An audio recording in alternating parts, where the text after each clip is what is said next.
Buongiorno, ben ritrovati a tutti voi telespettatori di Antenna 3, la nostra prima edizione in questo venerdì 23 giugno e allora come sempre tanti gli argomenti che tratteremo, ovviamente c'è la cronaca in primo piano, parleremo anche di politica e la vigilia del congresso regionale della Lega che seguiremo domani a Padova. Avremo anche il sindaco di Treviso Mario Conte fra mezz'ora circa qui con noi in diretta.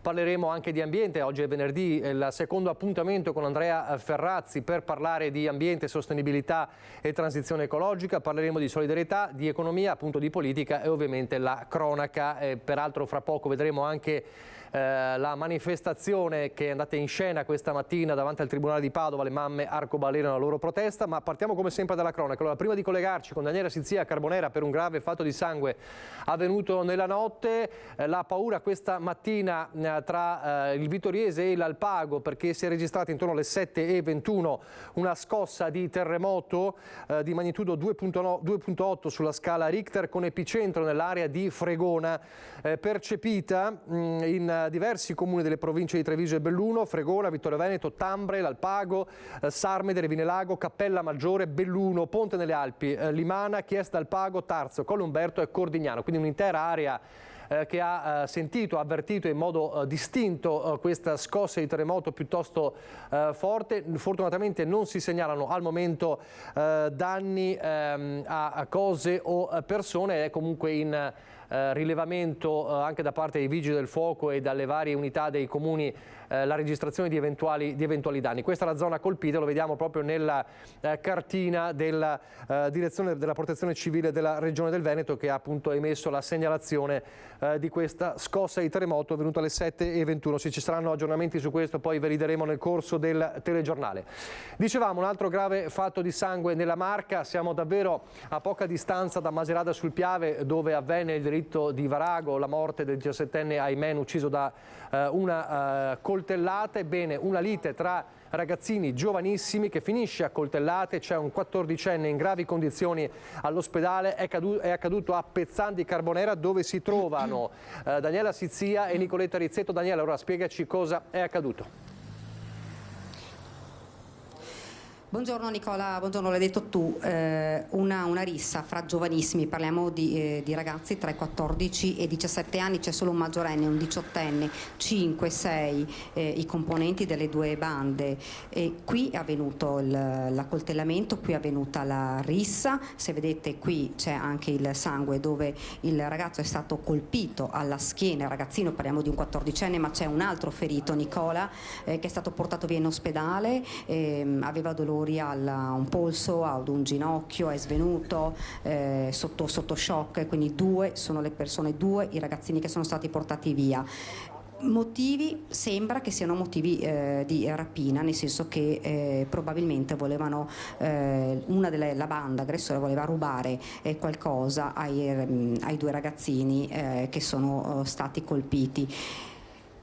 Qui è arrivato anche il papà di uno dei ragazzi, di uno degli aggressori, che ci dicevano i vicini, gli ha detto come si può partire da casa con un coltello, ed è questo il problema, ragazzini che partono da casa con questi coltelli. Io vi faccio subito sentire proprio la testimonianza di chi è uscito, che ha sentito le urla. Buongiorno, siamo in diretta, le rubo proprio un momento. Che cosa ha sentito, che cosa ha visto? Allora, erano circa le 11 ieri sera e ho sentito dei tafferugli qui all'esterno della casa e mi sono affacciato un attimino, poi però mi sono preoccupato perché ho sentito dire c'ha la pistola, poi un altro ha detto c'ha il coltello, e poi quello che mi ha fatto poi intervenire è che praticamente ho sentito mi ha tagliato, mi ha bucato, sto perdendo sangue.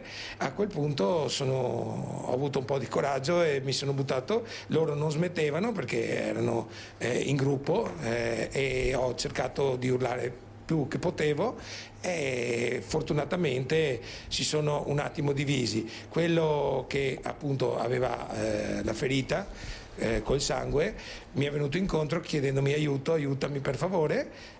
al che io l'ho accompagnato qui per terra, abbiamo cominciato a guardare più che altro lui. Nel frattempo ho visto che gli altri 2 sono scappati da un lato, 2 erano qui per terra e 1 si è dileguato dall'altra parte. Mia moglie chiaramente gli ho detto subito di chiamare Croce Rossa e Carabinieri, che poi mi hanno indicato cosa dovevo fare. Il coltello è stato trovato poco lontano da qui? Sì, a 30-40 metri da qui, sì. È stato indicato dai ragazzi che sono stati presi, è stato indicato il luogo esatto dove avevano buttato il coltello. Ecco, c'è anche il sindaco di Carbonera, Federico Ortolan. Sindaco, buongiorno, è una situazione che davvero fa preoccupare, sempre giovanissimi coinvolti in questi fatti di sangue. Sì, appunto, anche perché è accaduto in una frazione comunque molto tranquilla del comune di Carbonera, e quindi intanto desidero ringraziare comunque il signor Dotto appunto per l'intervento coraggioso appunto questa notte, che probabilmente ha salvato la vita anche di questo ragazzo.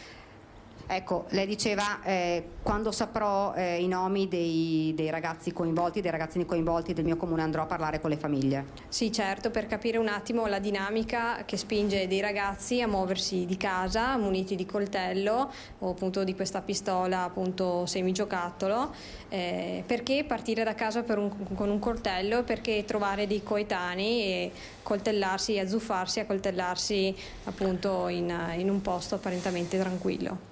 Ecco, un altro residente che insomma, ha sentito il tafferuglio, siete davvero sotto shock per fatti così mai accaduti in questa zona? Sì, appunto è questo il motivo, cioè noi siamo rimasti senza parole anche con Dotto, cioè non è mai successo niente, è una frazione tranquillissima, Carbonera, non è mai successo questo tipo di situazione, siamo rimasti proprio allibiti dalla situazione, 2 ragazzi per terra, uno che perdeva tantissimo sangue, cioè. E io come genitore sono comunque preoccupato perché la situazione non è bella, cioè se già in questi paesi qua succedono queste cose, insomma sicuramente da genitore dovrò controllare di più anche le mie figlie, perché io adesso mi metto nei genitori anche delle altre famiglie, cioè un ragazzo che va via comunque con un coltello a serramanico, cioè non mi sembra proprio. Ecco, tu dicevi è arrivato qua il papà di uno degli aggressori e ha parlato con il figlio. Sì, l'ha ripreso giustamente dicendo ma cioè, è strano che tu comunque vuoi anche se magari lui aveva difendersi, comunque andare in giro con un coltello a serramanico, gli sembrava un'esagerazione anche al genitore stesso, sembrava una cosa un po' fuori luogo andare in giro con questo coltello. Niente, purtroppo è successo anche qua da noi. Bisognerà stare attenti. Ovviamente le 2 sono stati presi, si tratta di ragazzini, sono stati deferiti in stato di libertà per lesioni e rapina, probabilmente perché vi ho detto questo è stata una rissa probabilmente a scopo di rapina. Sono intervenuti i carabinieri, 5 pattuglie sono dovute intervenire, li hanno trovati. Nicoletta, li fai vedere proprio là in fondo dove c'è il dare precedenza. 2 stavano scappando, mentre un terzo che è in via di identificazione è scappato dalla parte opposta. Invece i 2 ragazzini che erano qua per terra, come vi abbiamo raccontato, sono stati portati in ospedale. Il 14enne che è stato colpito alla schiena e quindi gli è stato perforato il polmone si trova in prognosi riservata. Nicola, se non hai domande ti restituisco la linea. Grazie davvero, è stata molto chiara e grazie anche agli ospiti, insomma alle persone che hanno parlato e ci hanno potuto spiegare meglio cosa è accaduto. Dunque una situazione, quella del disagio giovanile, delle violenze tra giovanissimi, che è sempre più dilagante. Chiedo alla regia di togliere adesso lo zaino del collegamento. E un altro episodio che abbiamo raccontato ieri è quello dei petardi lanciati sui bus, anche qui ragazzi giovanissimi in azione. 15 petardi fatti esplodere in autobus e lanciati dai finestrini verso le persone. Il video caricato sui social per ottenere like e visualizzazioni. Il fatto accaduto a bordo di un autobus MOM nella zona di Montebelluna risale alla metà di aprile. I 4 ragazzi autori del gesto, molto probabilmente minorenni, hanno cominciato inizialmente a creare trambusto all'interno del mezzo e poi fatto scoppiare i petardi lungo il corridoio e fuori dai finestrini all'altezza delle fermate, provocando paure e rabbia tra i passeggeri. Un atto pericoloso che avrebbe potuto ferire le persone o provocare un incendio incendio al suo interno. Questa volta i bulli hanno agito con uno scopo ben preciso: importunare l'autista e filmare il tutto per ottenere un po' di notorietà sul web. L'autista Mom, fermato il bus, è andato personalmente a rimproverare i giovani, minacciando di chiamare le forze dell'ordine se non avessero smesso. Questi, di tutta risposta, gli hanno riso in faccia, filmando anche il conducente a sua insaputa. Il video è stato pubblicato dai ragazzi su TikTok e Instagram, raggiungendo oltre 90.000 visualizzazioni.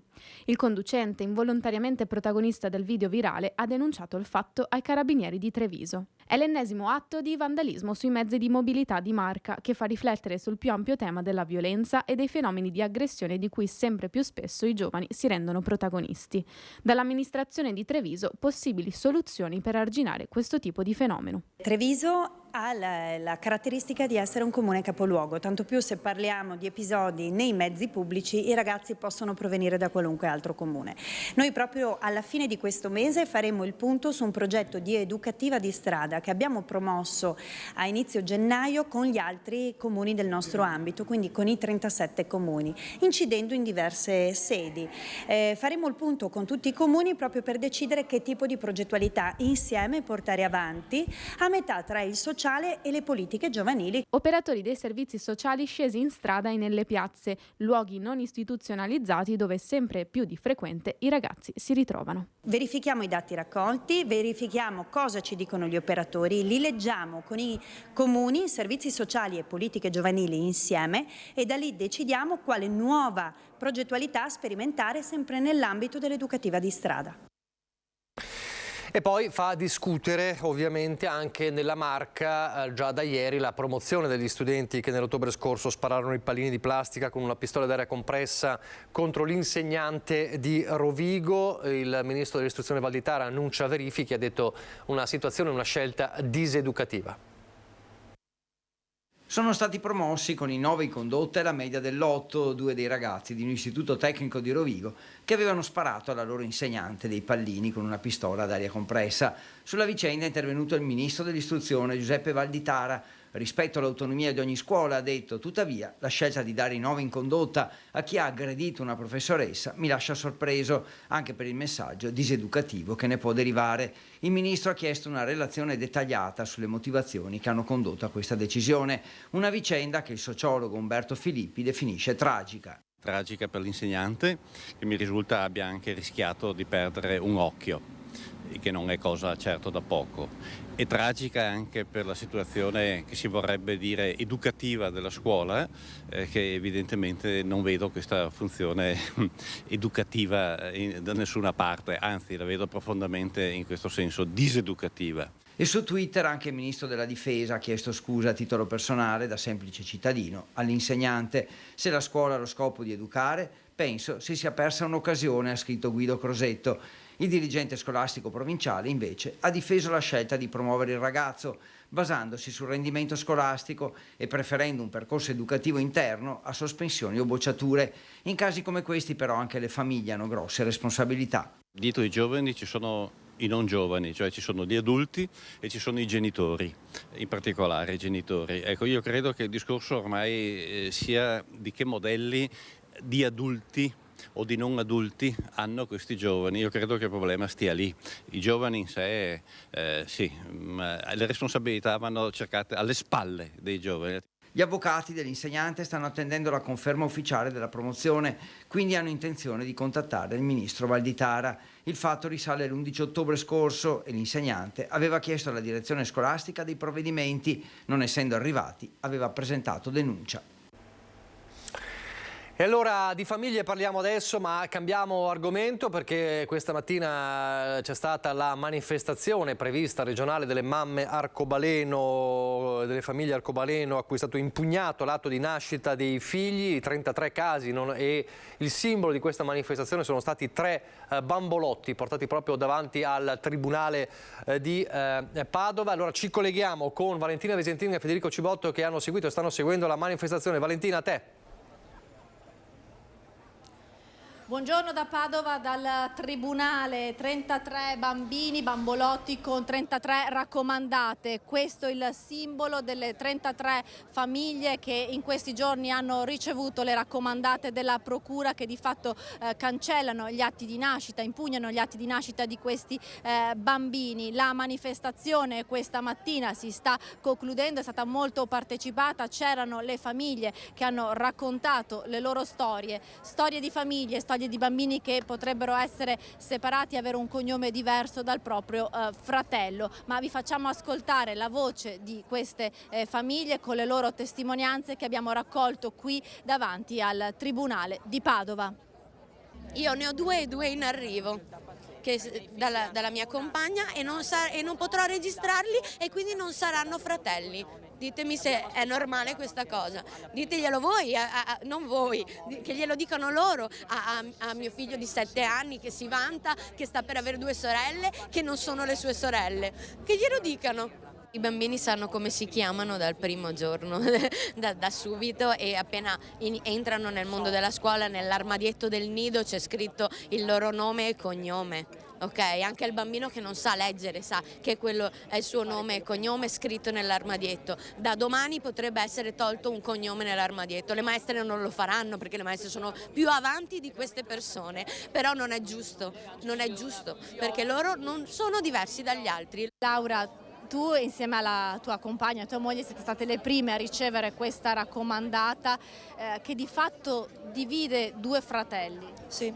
ma la cosa che mi ha più sconcertato è che è una raccomandata dove si dice che non siamo neppure mogli, ma contesta anche questa dicitura, dove presume che la figlia non avrà nessun tipo di ripercussione, non capisco sulla base di che cosa, e dove il fratello non viene neppure citato. E questo lascia anche presumere che ci saranno addirittura 2 udienze diverse per una stessa famiglia, e questo mi lascia abbastanza sconcertata rispetto a un contesto, a uno Stato che reputavo insomma in prima linea per quelli che sono i diritti civili. La differenza vera è la perdita di tutele che potrà esserci, che potrà essere anche lunga, perché dal momento in cui perdiamo la registrazione al momento in cui eventualmente riusciremo ad ottenere l'adozione speciale passeranno anche anni.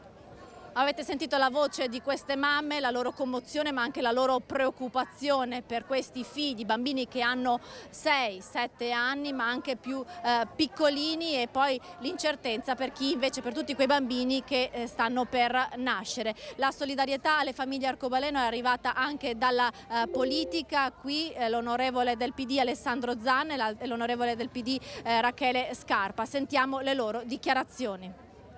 Continuerà una resistenza e una mobilitazione fuori e dentro le istituzioni fino a che non sarà data giustizia a queste bambine, a questi bambini e a queste famiglie. I sindaci come Giordani chiedono che venga colmato questo vuoto normativo in modo tale da permettere di continuare le registrazioni. Sì, l'ho detto, noi come Partito Democratico abbiamo presentato più proposte, anche un emendamento recentemente che è stato bocciato dalla destra. Purtroppo la destra usa questi temi come clave ideologica, e i diritti umani non dovrebbero essere di parte, né di destra né di sinistra. Purtroppo alcuni lo fanno diventare un fatto di campagna elettorale sulla pelle dei bambini e delle bambine, sulla pelle di queste famiglie, e questo lo trovo veramente inaccettabile, al limite del criminale. Senta, come commenta le dichiarazioni del ministro Roccella, che ha detto poi penseremo anche a una sanatoria per i figli, però parliamo nati con gesta GPA? Beh, intanto i figli non sono un abuso edilizio, dunque eviterei di usare la parola sanatoria. Stiamo parlando di vite, stiamo parlando di famiglie. Poi la stepchild, io ricordo che loro durante le unioni civili l'hanno profondamente contestata e adesso improvvisamente diventa la panacea di tutti i mali. Però la stepchild adoption, ovvero l'adozione in casi particolari, richiede anni e anni, sentenze, molti soldi, lungaggini burocratiche, assistenti sociali, psichiatri. Insomma, non si può aspettare che un bambino venga riconosciuto il genitore intenzionale dopo 7 anni di sentenza. Questo è inaccettabile, per cui insomma la Roccella mente sapendo di mentire. Sicuramente oggi siamo al loro fianco, ma anche lo saremo nei prossimi mesi in Parlamento, perché come Partito Democratico porteremo avanti anche a livello parlamentare delle iniziative per sanare il grave vuoto legislativo che in questo momento dà un appiglio concreto a questa destra per cercare di distruggere queste famiglie alle fondamenta. Ma oltre a questa manifestazione davanti al Tribunale, la più simbolica perché ha coinvolto direttamente le famiglie arcobaleno, in città continua la mobilitazione. Il Partito Democratico ha lanciato un'altra manifestazione per domani mattina alle 11 davanti a Palazzo Moroni, quindi la mobilitazione continua. Dal Tribunale di Padova è tutto, restituisco la linea allo studio.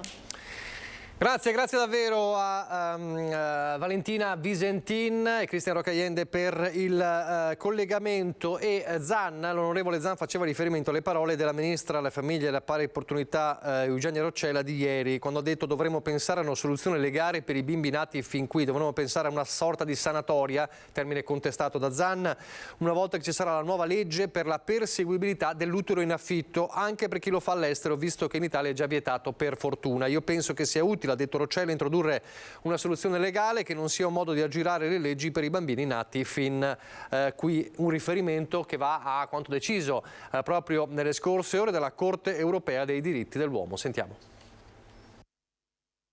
La Corte Europea dei Diritti Umani ha dichiarato inammissibili una serie di ricorsi contro l'Italia di coppie dello stesso sesso che chiedevano di condannare il paese perché non permette di trascrivere all'anagrafe gli atti di nascita legalmente riconosciuti all'estero per bambini nati usando la gestazione per altri, ovvero la maternità surrogata. La stessa decisione è stata presa anche per il ricorso di una coppia eterosessuale. Sostanzialmente la Corte Europea dichiara legittima la decisione del nostro paese di non registrare i bambini nati all'estero con la maternità surrogata, sia per coppie etero che omosessuali.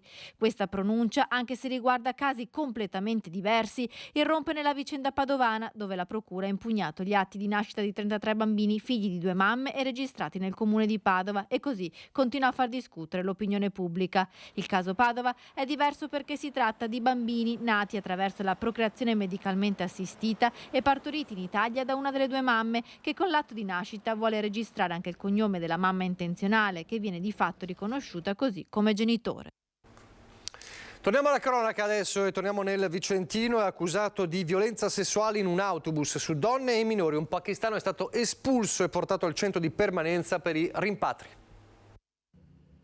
In Italia ne ha fatta una dietro l'altra: minaccia, simulazione di reato, guida senza patente. Lui è un pakistano di 40 anni, regolare ma con precedenti per vari reati. L'ultimo episodio il 20 maggio del 2022 in Vialdo Moro, a bordo di un autobus SVT pieno di studenti, dove la polizia era accorsa dopo aver ricevuto l'allarme al 113 dall'autista. Qui il pakistano era stato indicato come responsabile di insistite molestie, palpeggiamenti, strusciamenti nei confronti di 8 donne, di cui 4 minorenni che si trovavano a bordo del bus.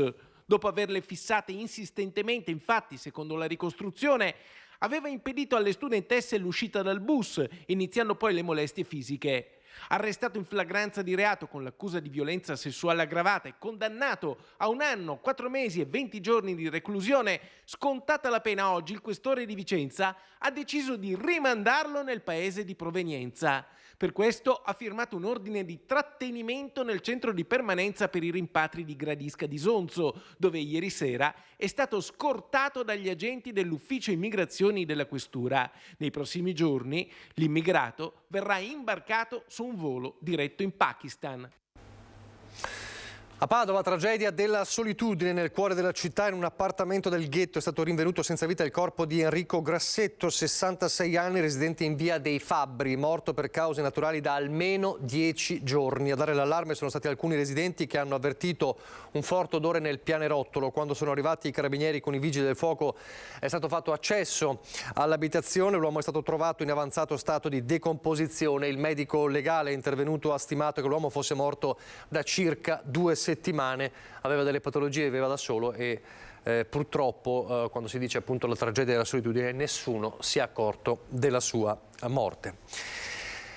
La strada, le tragedie della strada. Era un agente della polizia locale di Roma, Antonangelo Bette, 66enne, l'uomo che ieri ha perso la vita, l'abbiamo raccontato in apertura del nostro telegiornale, mentre era in serie alla sua moto lungo la superstrada Pedemontana in direzione Spresiano all'altezza di Altivole. Ancora da chiarire la dinamica dell'incidente, sta facendo luce se si sia trattato di un malore o di una errore nella guida per la fuoriuscita autonoma. Medico e infermiere del SU 118 hanno tentato per oltre 20 minuti di rianimare l'agente della polizia locale, ma per l'uomo non c'è stato nulla da fare. E la tragedia di Antonangelo Bette, 66enne di Roma, è il primo incidente mortale che si verifica sulla superstrada pedemontana. E a proposito di tragedia della strada, ieri pomeriggio l'intera comunità di Spercenigo di San Biagio ha dato l'addio al giovanissimo Marco Bianchin, 17 anni, che era morto la settimana scorsa. Lo ricorderete, 2 giorni dopo essere stato travolto mentre era in bici da un'auto. Che grande prova, o Signore, ci costringe ad affrontare in questi giorni e in questo giorno che non dimenticheremo mai. Erano più di 500 gli amici, i familiari, i compagni di scuola e la squadra di atletica per l'ultimo saluto a Marco Bianchin, il 17enne di San Biagio di Callalta, morto all'ospedale Cafoncello di Treviso 2 giorni dopo essere stato colpito da un'auto mentre era in sella alla sua bicicletta. Troppo gravi le ferite, ed è stato proprio Don David ad annunciare la decisione della famiglia di donare gli organi del ragazzo. Chiesa gremita, il parroco che invita i fedeli ad avanzare lungo la chiesa, ad avvicinarsi al feretro ricoperto di fiori bianchi per non rimanere all'esterno in balia del caldo torrido. Noi al massimo arriviamo a dire: il destino ha voluto così, una tragica fatalità. Se fossi stato qui, o Signore, forse saranno state anche le ultime parole di Marco quando ha terminato la sua corsa. Una famiglia straziata dal dolore, le sorelle Nadia e Sonia, mamma Marica, papà Stefano che ringrazia la comunità per la vicinanza di questi giorni e dall'ultimo saluto a Marco. I tuoi immensi occhi resteranno e ci accompagneranno per tutta la nostra vita. Grazie amore mio, sarai sempre nei nostri cuori. Vedi a tutti noi da lassù. Addio Marco, grazie.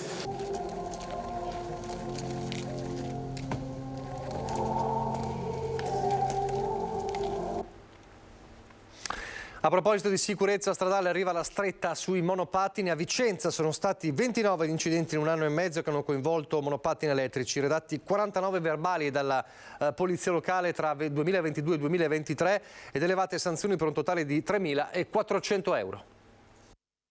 Ribattezzato a tolleranza zero per le misure stringenti contro il consumo di alcol e stupefacenti per i conducenti di veicoli, per la stretta sull'uso dei cellulari alla guida, per le nuove regole per i neopatentati, il disegno di legge sul nuovo codice della strada, oggi sul tavolo del Consiglio dei Ministri, prevede anche un giro di vite sull'uso dei monopattini elettrici. Tra le questioni al centro dell'attenzione l'obbligatorietà del casco anche per i maggiorenni e di assicurazione. Basti pensare che nel capoluogo berico, dove la ciclabilità e di conseguenza i monopattini elettrici sono sempre più diffusi, sono stati registrati dalla polizia locale 23 incidenti nel 2022 e 6 nei primi 6 mesi del 2023 con monopattini come protagonisti. Il dramma è che quando parliamo di monopattini l'incidente prevede sempre una persona ferita, quindi infortunata. E spesso abbiamo visto che l'incidente praticamente si realizza tra 2 veicoli, non per uscite di strada, ma proprio tra una collisione tra monopattino ed un altro veicolo. 38 i verbali relativi all'uso di monopattini elettrici redatti nel 2022 per un importo complessivo delle sanzioni di 2.750 euro. Mentre nei primi 6 mesi del 2023 sono stati redatti 11 verbali per un importo di 650 euro.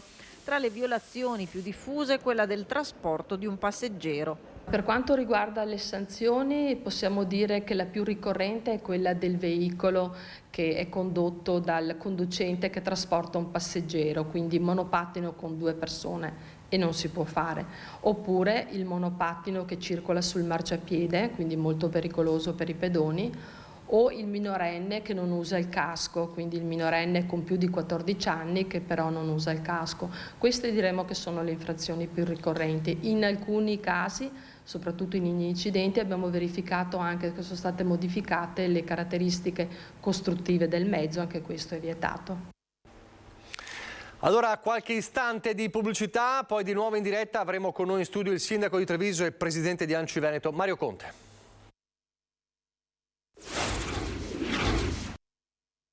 Io vengo qui a portare anche tutte le criticità che oggi i sindaci stanno vivendo sul tema dell'accoglienza, perché molte volte non è una questione di volontà, ma è una questione di impossibilità per mancanza di strumenti.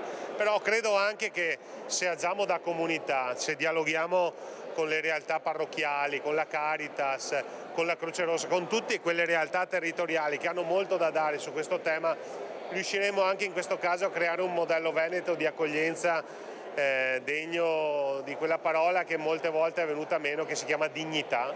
C'è anche il sindaco di Treviso e presidente di ANCI Veneto, Mario Conte, all'incontro organizzato dalla provincia e dalla diocesi di Padova all'Istituto Barbarigo ieri per parlare di SAI, il sistema di accoglienza e integrazione, insieme ai sindaci della provincia, 86 i sindaci o i rappresentanti dei comuni presenti, insieme alle associazioni di categoria, all'università e all'ULSS 6. Noi abbiamo bisogno di persone che vengano per lavorare, abbiamo bisogno a causa del calo demografico, quindi in una lettura un po' più ampia ci accorgiamo che certe resistenze sono frutto di nostre paure e forse una conoscenza più approfondita delle normative che già ci sono, tra l'altro, ci può aiutare a entrare in una collaborazione molto fruttuosa. Il SAI si rivolge a chi ha ottenuto il permesso di soggiorno o lo status di rifugiato e in alcuni comuni è presente già da anni, come a Piazzola sul Brenta.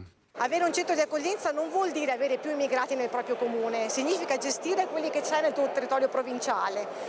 Tanti passaggi, qualcuno è tornato e siamo contenti perché quando tornano è perché si attaccano al territorio e vi assicuro che sono cittadini a tutti gli effetti poi. Un sistema di accoglienza che ha dato i suoi frutti e che potrebbe espandersi nel territorio. Conserviamo una parte di umanità nei confronti dei terzi, se no veramente andiamo in difficoltà. Per cui mi auguro, spero che l'appello che fa il Vescovo sia accettato e seguito dai miei colleghi sindaci. Allora, l'abbiamo visto nel servizio, siamo tornati in diretta, ce l'abbiamo qui in studio il sindaco di Treviso e presidente di ANCI Veneto, Mario Conte, buongiorno. Buongiorno e grazie per questo invito. Grazie a lei per essere qui con noi. Allora, direi di partire da qui, insomma lei ha portato queste istanze dei sindaci perché il problema dell'accoglienza, la situazione, il fenomeno dell'accoglienza è un fenomeno che va gestito forse in modo diverso da come si gestiva qualche anno fa? Beh, io più che problema lo chiamerei il tema, perché oggi è un elemento che riguarda tutti, riguarda i comuni, riguarda le associazioni di categoria, perché ieri a questo incontro c'era anche la Confartigianato, c'era Assindustria, insomma è un tema che riguarda tutta la comunità. È evidente che i flussi anche in questo periodo sono in continuo aumento, è altrettanto evidente che qualcosa dobbiamo cominciare a pensare per evitare situazioni di maxi assembramenti come può essere stato in passato quello della Caserma Serena qui a Treviso, che ha visto arrivare a numeri anche importanti, 800-900 persone tutte ammassate nello stesso posto. Oggi alla Caserma Serena siamo già però attorno ai 400-450 presenze. C'è uno strumento che si chiama SAI, che era l'oggetto dell'incontro di ieri, che di fatto tra l'altro vede anche Treviso protagonista, però si occupa di un percorso di integrazione di quelle persone che hanno già raggiunto lo status di rifugiato politico, quindi hanno già superato quel periodo che molte volte diventa anche molto lungo di 2 anni di attesa della regolarizzazione dello status e hanno cominciato un percorso di accoglienza diffusa attraverso dei protocolli e delle progettualità che sono finanziate dal Ministero. Quindi ieri eravamo lì per spiegare ai sindaci che ci sono delle opportunità finanziate molto importanti, però è altrettanto vero che sul tavolo della discussione io, in qualità di rappresentante dei sindaci, ho portato tutta una serie di riflessioni, perché i sindaci sono persone di cuore, i sindaci sono persone che vogliono dare a tutti il più possibile. Altrettanto vero che stiamo seguendo una serie di emergenze umanitarie, dalla prima ondata dell'Africa, dall'Afghanistan all'Ucraina, la seconda ondata dell'Africa, e poi vorrei far presente che i sindaci devono soprattutto gestire le emergenze sociali della propria comunità. Il blocca sfratti è finito e stiamo affrontando di settimana in settimana un numero altissimo di sfratti, c'è bisogno di case, di alloggi per i nostri cittadini che sono in lista d'attesa, e le liste d'attesa sono importanti. Dopo il Covid sono quintuplicate le richieste di aiuto da parte delle famiglie in difficoltà, quindi io sono andato lì per dire noi ci siamo. È altrettanto vero che abbiamo bisogno di avere degli strumenti e non sentirci abbandonati da soli in un percorso che è fondamentale come quello dell'accoglienza e dell'integrazione, che però da soli i sindaci non possono affrontare. Diceva prima Caserma Serena, quanto siamo adesso? Siamo attorno alle 400 unità. Qual è il numero oltre il quale ci si comincia a preoccupare, che si parla di sovraffollamento? No, allora io credo che siamo già arrivati a una sorta di limite, nel senso che 400 persone, tutte sullo stesso luogo. Devo dire che i gestori sono persone per bene, molto responsabili e che stanno garantendo un servizio davvero eccellente. Noi come amministrazione comunale stiamo anche facendo dei percorsi di educazione civica, gli stiamo spiegando le regole della convivenza, gli stiamo dando gli strumenti per potersi inserire anche da un punto di vista lavorativo.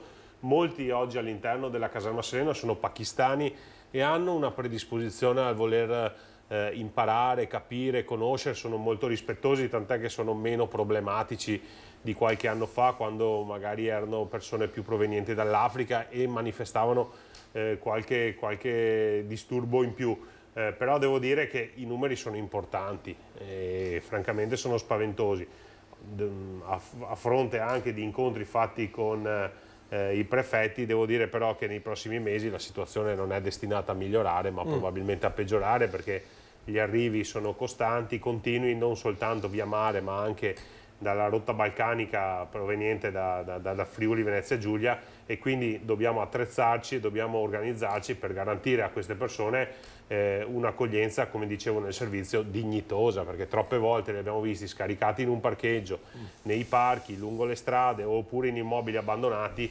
Quello è una situazione che danneggia coloro che oggi vengono in Italia in cerca di un futuro migliore, ma danneggiano anche le nostre comunità. In quel periodo, insomma, in cui l'allarme era forte, il fenomeno era esplosivo, ci si lamentava spesso del distacco tra quello che decidevano i prefetti e quello che subivano i sindaci. È cambiato il rapporto?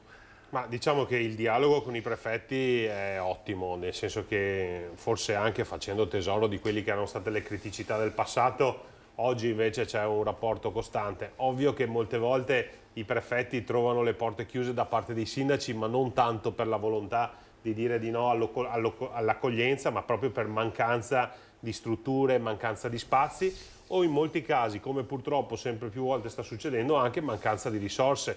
Ho ricordato proprio ieri a Sua Eccellenza il Vescovo di Padova che per esempio il tema dei minori stranieri non accompagnati, che è un tema sacrosanto, stiamo parlando di ragazzi minorenni che meritano e hanno tutti i diritti di essere accompagnati, accolti, inseriti da un punto di vista scolastico, anche sportivo se serve. È altrettanto vero che alla nostra comunità costano 200 euro al giorno a persona e ci vengono riconosciute dal Ministero 100 euro, mancano 100 euro all'appello, che per quanto riguarda il Comune di Treviso significa 1.300.000 euro che oggi ci mancano a bilancio, e per quanto riguarda il Comune di Padova sono addirittura 3,5 milioni.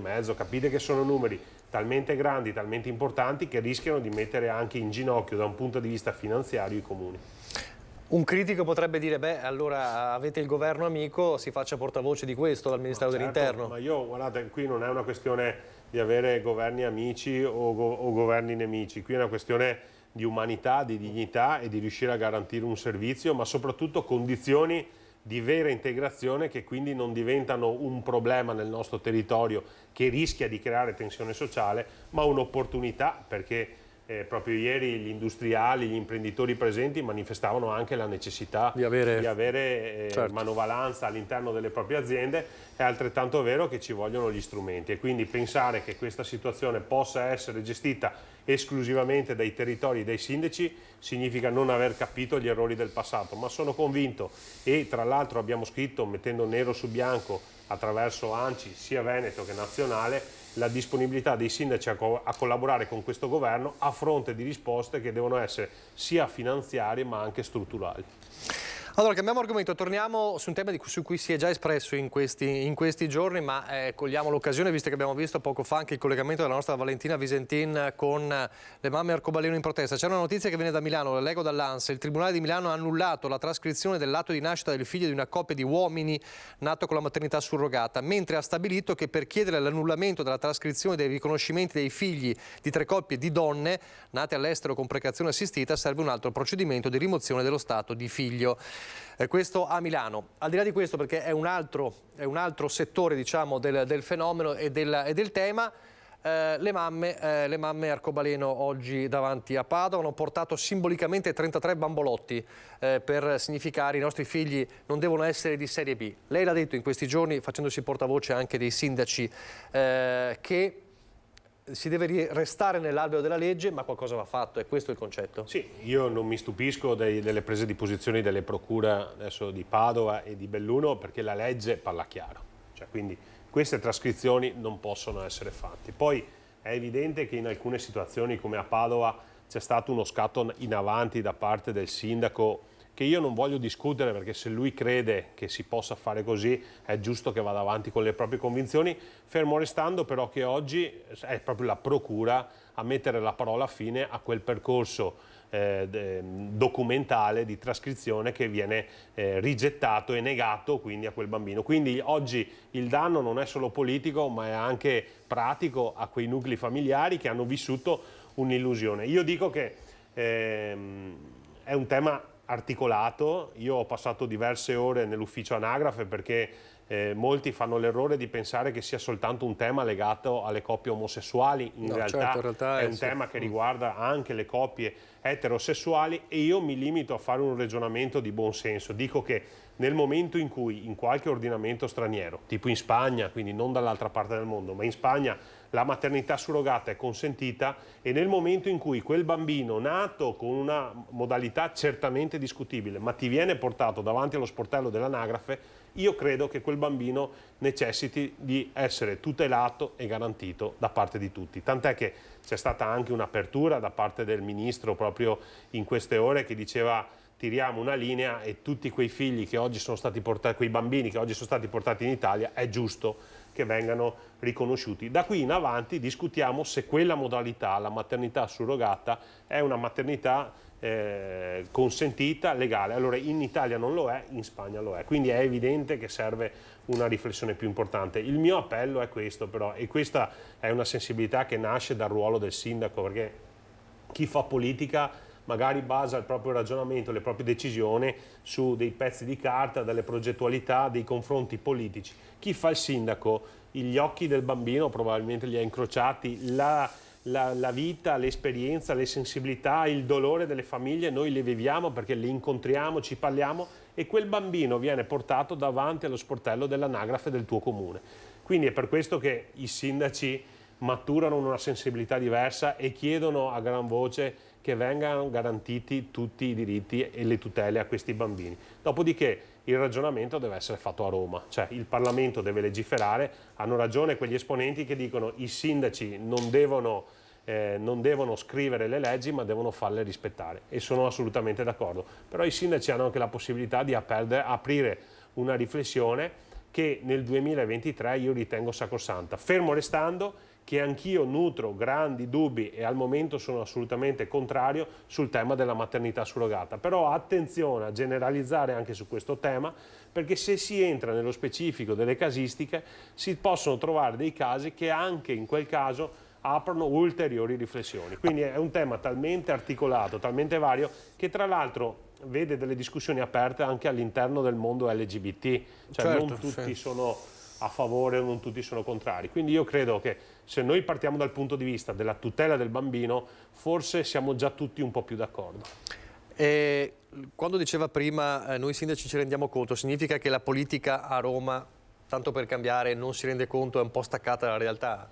No, molte volte la politica romana si basa su preconcetti e posizioni ideologiche molto forti per marcare la differenza tra uno schieramento all'altro. Qui chi fa il sindaco è sindaco di tutti, ascolta tutti, si confronta con tutti e molte volte fa tesoro di alcune sensibilità che magari in passato non erano state ricevute o non c'era stato modo di confrontarsi, che poi su alcuni temi possono far nascere anche dei punti di vista magari un po' più vicini a quelle che sono le esigenze della nostra comunità. Però sfido chiunque a rimanere impassibili davanti agli occhi di un bambino o al cuore che batte di questi bambini, perché ricordiamo che questi bambini, nonostante i metodi possono essere certamente discutibili, ma sono stati ammessi al mondo, cioè hanno un'anima, una coscienza, un cuore. Sono persone, insomma. E sono delle persone che meritano di essere accompagnate in un percorso. Credo che non debbano finire nel tritacarne delle responsabilità coloro che di responsabilità non ne hanno nessuna. E anche per mantenere questa sensibilità e questa attenzione che magari la politica romana non ha, perché, come diceva lei, spesso mossa da ideologie che non vuole, o almeno per ora, o non vorrebbe ruoli politici e restare l'amministratore di stampo zaiano, diciamo? No, ma dico che per fare il sindaco ci vogliono delle capacità e delle doti, e per fare il politico ce ne vogliono altre. Ecco, io sono molto consapevole dei miei limiti e credo che le mie caratteristiche mi consentano di esprimere al meglio le mie capacità facendo il ruolo dell'amministratore. Poi ci sono persone che sono portate a fare politica, ad essere politici, politico in senso stretto, insomma. Sì, a essere anche segretari di partito, perché guardate che proprio ieri guardavo nei suoi 1000 impegni il nostro segretario federale Salvini. Ci vuole fisico, ci vuole lucidità, ci vuole idea, ci vuole predisposizione all'ascolto, al confronto anche interno tra le varie anime del partito, quindi ci vogliono delle capacità particolari che io non so francamente ma potrebbe sempre imparare tra le mie skills, però di certo il sindaco penso che riesco a farlo abbastanza bene, visto anche l'ultimo risultato elettorale che ha visto la promozione da parte dei miei cittadini. Quindi io preferisco dedicarmi in tutto e per tutto alla mia comunità e ripeto, io sono il sindaco di tutti, di quelli che mi hanno votato, di quelli che non sono andati a votare o di quelli che hanno scelto anche altri candidati sindaci. Il bello del sindaco è che devi cercare di trovare un punto di equilibrio tra quelle che sono i vari punti di vista della tua comunità. Ha detto la parola chiave, le anime del partito, e allora domani le anime del partito si ritrovano allo Sheraton di Padova, seguiremo poi anche in diretta le fasi dello spoglio. Finalmente, viene da dire, comunque c'è il congresso della Lega. Quanto ne abbiamo parlato, di quanto abbiamo discusso di questo, domani ci sarà il verdetto. Però si è arrivati a questo importante appuntamento non senza strascichi. L'ultimo ovviamente è stata la conferenza stampa dell'assessore Roberto Marcato, anche molto forte, anche sì, con toni decisi, con il suo ritiro. Si arriva con Stefani e Manzato. Anche qui si è già espresso questa settimana. Intanto il ritiro di Marcato come l'ha vissuto? Marcato è un passionario, una persona che fa della grinta, della determinazione e dell'amore nei confronti del partito degli elementi cardine della sua persona, no? E quindi sinceramente sono dispiaciuto che una persona che ha così tanto da dare a livello politico abbia deciso poi di ritirarsi dalla corsa. Evidentemente ha fatto le sue valutazioni, che sono certamente state non indolore per lui. È altrettanto vero che se è arrivato a questa decisione dei motivi ci saranno. Sapete, a me le sfide all'interno delle segreterie non è che mi appassionano tanto. Per quello che dicevamo prima anche, sì, no? Nel senso che io sono davvero molto concentrato nei confronti della mia comunità. È altrettanto vero che è bello però appartenere a un partito dove la scelta è plurima, no? E quindi Alberto Stefani è un giovane sindaco onorevole, che ha dimostrato certamente le sue capacità nella gestione della segreteria, però allo stesso tempo Franco Manzato ha avuto esperienze decennali all'interno del partito, con ruoli anche importanti, dal sottosegretario piuttosto che ruoli in regione, dove ha saputo abbondantemente dimostrare le sue capacità. E voglio dire, andare al confronto tra due persone, potevano essere anche tre se ci fosse stato l'assessore Marcato, di questo livello, con questo spessore e con questi valori, credo che sia davvero una grande fortuna. Dopodiché io auguro davvero un grande in bocca al lupo ad entrambi, con una speranza e una richiesta, che però del giorno dopo, cioè un minuto dopo la fine dello spoglio, chiunque sarà il segretario deve lavorare per l'unità del partito, deve lavorare per il bene della Lega, deve lavorare per il bene del territorio e per il bene delle comunità. I sindaci sono una sentinella del territorio che come una spugna assorbono tutte le lamentele, le critiche, le richieste, le necessità della comunità, e da lì dobbiamo ripartire se vogliamo fare una politica sartoriale costruita attorno a quelle che sono le esigenze della comunità, che poi sono anche coloro che ci devono votare. E credo che a Treviso aver portato la Lega al 17,5% sia stato un segnale importante che la Lega di Treviso ha voluto dare, dove attraverso candidati credibili, attraverso un programma realizzabile, ma soprattutto attraverso 5 anni di buon governo, coloro che avevano dato fiducia alla Lega sono tornati a darlo, perché ricordo che abbiamo addirittura incrementato il consenso della Lega, e se uniamo la lista Mario Conte alla lista della Lega raggiungiamo il 48%. Segno evidente che a fronte di progetti credibili, persone credibili, la gente è ancora disposta a dar fiducia. Quindi l'importante è che non ci siano resi dei conti, insomma, da domenica in poi. Sarebbe dannosissimo, anche perché tra qualche mese cominceremo a parlare di europee, poi c'è una tornata elettorale amministrativa molto importante sia nei numeri che nella valenza tantissimi politica. politica, comuni al voto e nel poi 2024. abbiamo la partita delle partite che sono le regionali, e lì ci sarà da capire poi anche il rapporto con Fratelli d'Italia. Entriamo dentro Treviso, abbiamo circa 10 minuti. Allora, intanto le chiedo come sta andando con la sua squadra di giunta? Le prime cose. Bene, abbiamo già fatto 4-5 giunte, devo dire che mi sono anche in questo mandato circondato da persone per bene, appassionate, giovani, che hanno voglia di dimostrare, che hanno voglia di servire la comunità.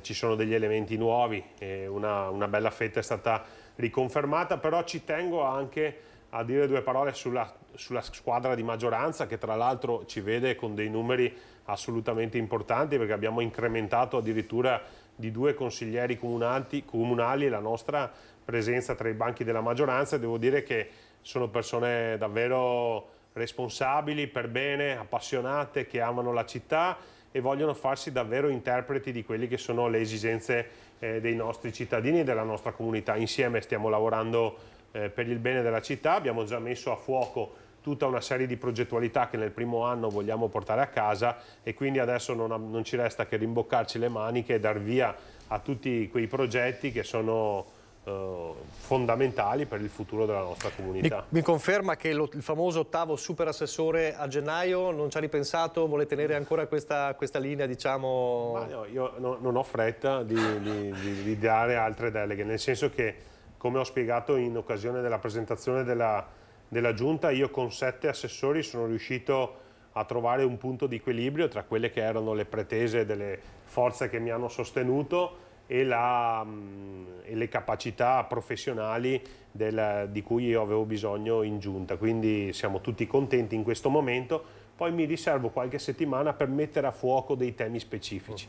Ci sono delle partite importanti, dal PNRR all'università, all'avvicinamento alle Olimpiadi, quindi turismo e cultura, ci sono dei temi ambientali, ci sono dei temi legati alla mobilità, che oggi è uno dei problemi più importanti che la nostra città sta vivendo, e quindi io mi riservo queste settimane per capire se serve inserire un ulteriore profilo tecnico esterno, ovviamente una quota rosa, che possa in quel tema, che poi andremo a mettere a fuoco insieme a tutta la maggioranza, portare un contributo tecnico ancora più importante. Quindi diciamo la tempistica per individuare il tema. No, ma li stiamo già affrontando. È che siccome oggi c'è un'opportunità che si chiama PNRR, noi con quei soldi, con quelle risorse, che ricordo essere circa 104 milioni solo per il comune di Treviso, che sommati a quelle dell'area vasta superano i 130 milioni, noi riusciremo a dare risposta a tutta una serie di criticità che oggi ci vengono manifestate dai nostri cittadini. Serve qualcosa in più su alcuni aspetti, ma qualcosa in più non tanto da un punto di vista di risorse, ma da un punto di vista dell'impegno per andare a risolvere tutta una serie di problemi. Io penso per esempio al tema della mobilità, è un tema molto articolato, è un tema che riguarda il comune, la provincia e la regione, è un tema che riguarda la ricerca di risorse per riuscire a completare tutta una serie di reti viarie, è un tema che ci vede tutti impegnati anche alla ricerca di quelle risorse necessarie per andare a sciogliere tutta una serie di nodi che oggi rischiano di paralizzare la nostra città. Ecco, quello potrebbe essere per esempio un tema mirato per un assessore specifico. La cultura invece quindi resta a lei? La cultura È una delle deleghe più belle. Tutti mi chiedono quando darai via però l'opposizione ha detto beh, ci vuole un assessore, non può tenere il sindaco. Ma l'opposizione, quando andranno in maggioranza, faranno le valutazioni che vorranno. Siccome la maggioranza siamo noi, il sindaco sono io, ho deciso che una delle deleghe più belle, più importanti e più strategiche di questa amministrazione la tiene il sindaco, che è una delle persone più importanti della squadra. E quindi, siccome attraverso la cultura vogliamo fare tanto sociale, vogliamo sostenere tutto il mondo dell'associazionismo e vogliamo creare un percorso di avvicinamento alle Olimpiadi, credo che quella delega meriti di essere attenzionata dal sindaco. Quindi lei dice, insomma, il fatto che la tengo io non è uno svilimento, anzi, vuol dire se la tengo io vuol dire che la ritengo importante. Se la tiene il sindaco, meglio di così. Un'altra cosa, negli ultimi minuti rifaccia quell'appello ai cittadini che ha fatto anche ieri nel nostro servizio di avere pazienza, perché sarà un'estate di cantieri e questo è sicuro, insomma, no? Saranno mesi di cantieri, nel senso che tra il PNRR, tra la programmazione dei lavori lavori pubblici, che cominceranno anche un po' di polemiche, no? Su cosa? Beh, sulla polvere, sui rumori. Un po' di tutto, diciamo. Dico che a settembre partiremo... Commercianti che magari dicono, beh, qui non si lavora perché c'è il cantiere, insomma, arriveranno, sicuro. Allora, ogni cantiere porta con sé qualche disagio, ogni cantiere porta con sé qualche polemica. L'obiettivo nostro è quello di cercare di limitare al massimo i disagi per esaltare al massimo quelle che sono invece poi le opportunità che quel cantiere e quei lavori possono portare allo sviluppo della nostra città.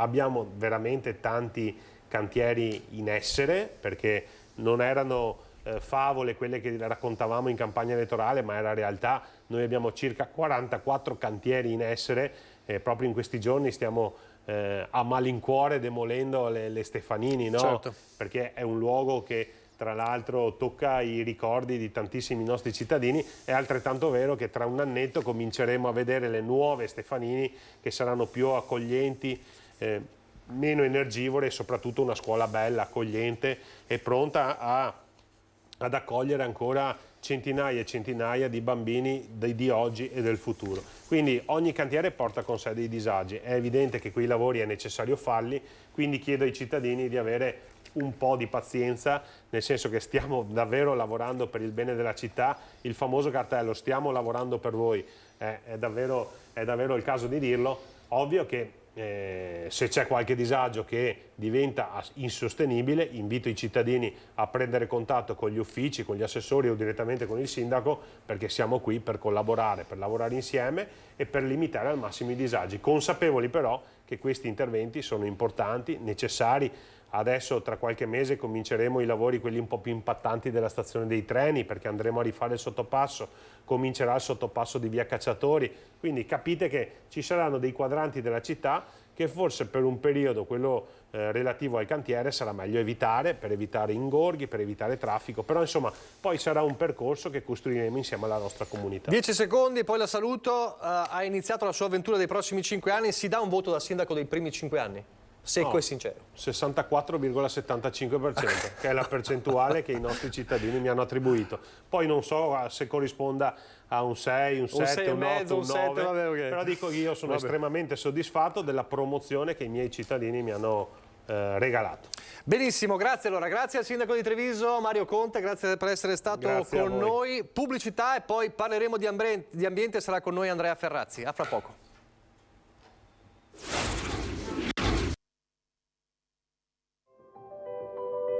C'era il metro.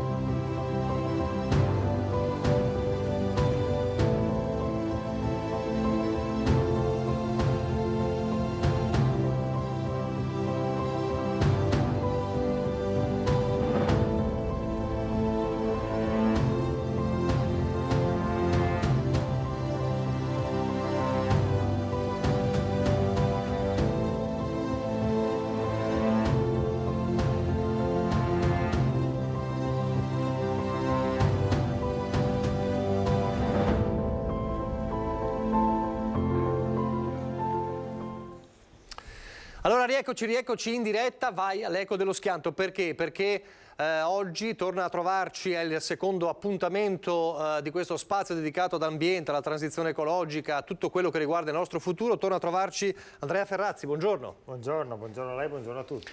Presidente dell'Associazione per Persone, Ecologia e Reti. Allora, oggi parliamo di Vaia, con tutte le conseguenze, perché è nata Vaia e che conseguenze porta e può portare ancora. Lo stato dell'arte è uno degli elementi del viaggio lungo l'arco alpino che ha fatto Andrea Ferrazzi 2 settimane fa.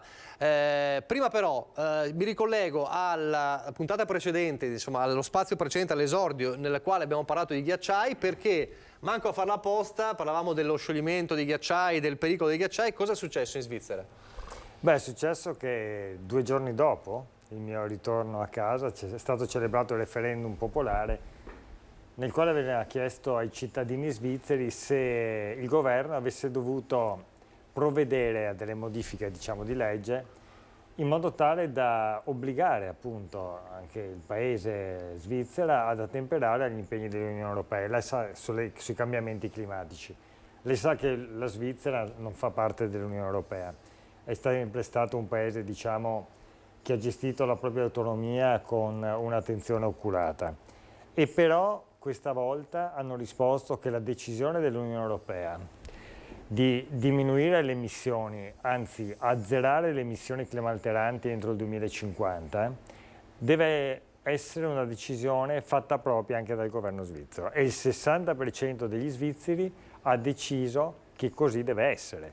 Però vede, questo dato era evidente perché facendo il viaggio di cui abbiamo parlato venerdì scorso e abbiamo appunto ben approfondito la scorsa volta e soprattutto approfondiremo ancora nelle prossime, beh, lì si vedeva la situazione di ghiacciai. Cioè la Svizzera è davvero lo scrigno dei ghiacciai dell'Europa e abbiamo detto che da lì parte il Reno che sale attraverso la Germania fino al Mare del Nord, ma parte anche il Rodano vicinissimo alle sorgenti che invece scende al Mediterraneo, no? Quei grandi fiumi che attraversano l'Europa dal nord al sud e dal sud al nord. Ebbene, quei ghiacciai stanno scomparendo. Lei pensi che nell'ultimo secolo i ghiacciai svizzeri sono diminuiti come volumi del 50% e dal 2016 al 2022 c'è stata una riduzione degli stessi ghiacciai del 12%, cioè non solamente stanno scomparendo, ma la velocità è incrementata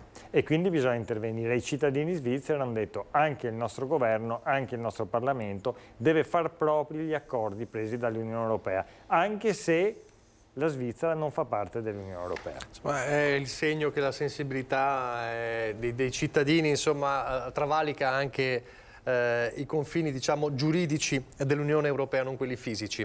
Allora, veniamo a Vaia perché? Perché sono passati ormai 4 anni e mezzo, ma l'eco di quello schianto, abbiamo fatto questo titolo, è ancora ben presente e fisicamente presente. Lei lo ha notato concretamente.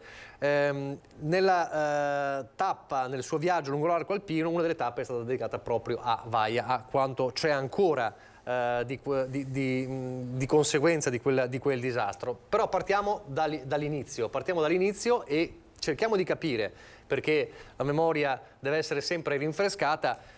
Vaia, non solo gli alberi schiantati, ma anche disastro di fango e quant'altro.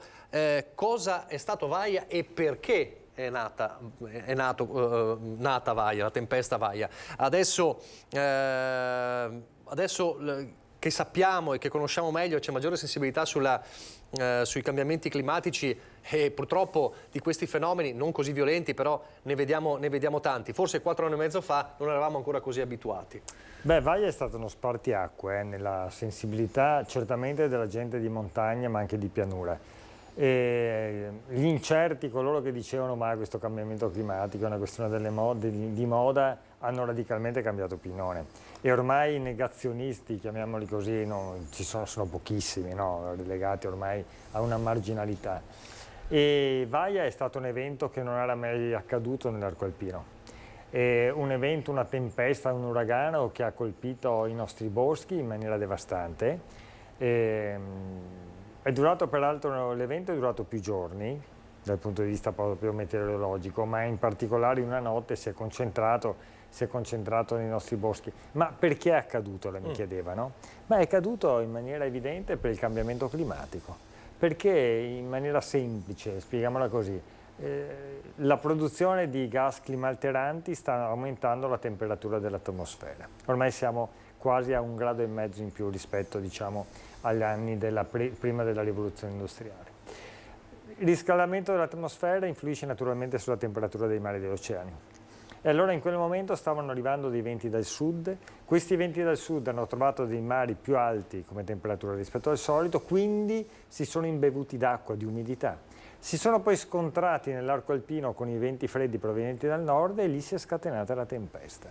Però vede, i cambiamenti climatici avranno un impatto sempre maggiore sugli eventi meteorologici estremi, come si dice, no? E noi avremo due conseguenze: un aumento dell'intensità di questi eventi e un aumento della frequenza. Baia non c'era mai vista nell'arco alpino. I nostri nonni, i miei genitori vengono dalla Val Sugana, no? E i nonni, i progenitori e via, ma mai era accaduta una cosa di questo tipo. È stato sbalorditivo, parlando anche durante il viaggio con abitanti, per esempio, della provincia di Belluno, che è stata la provincia epicentro di Vaia stessa. Hanno detto che hanno vissuto una notte terribile, case scoperchiate.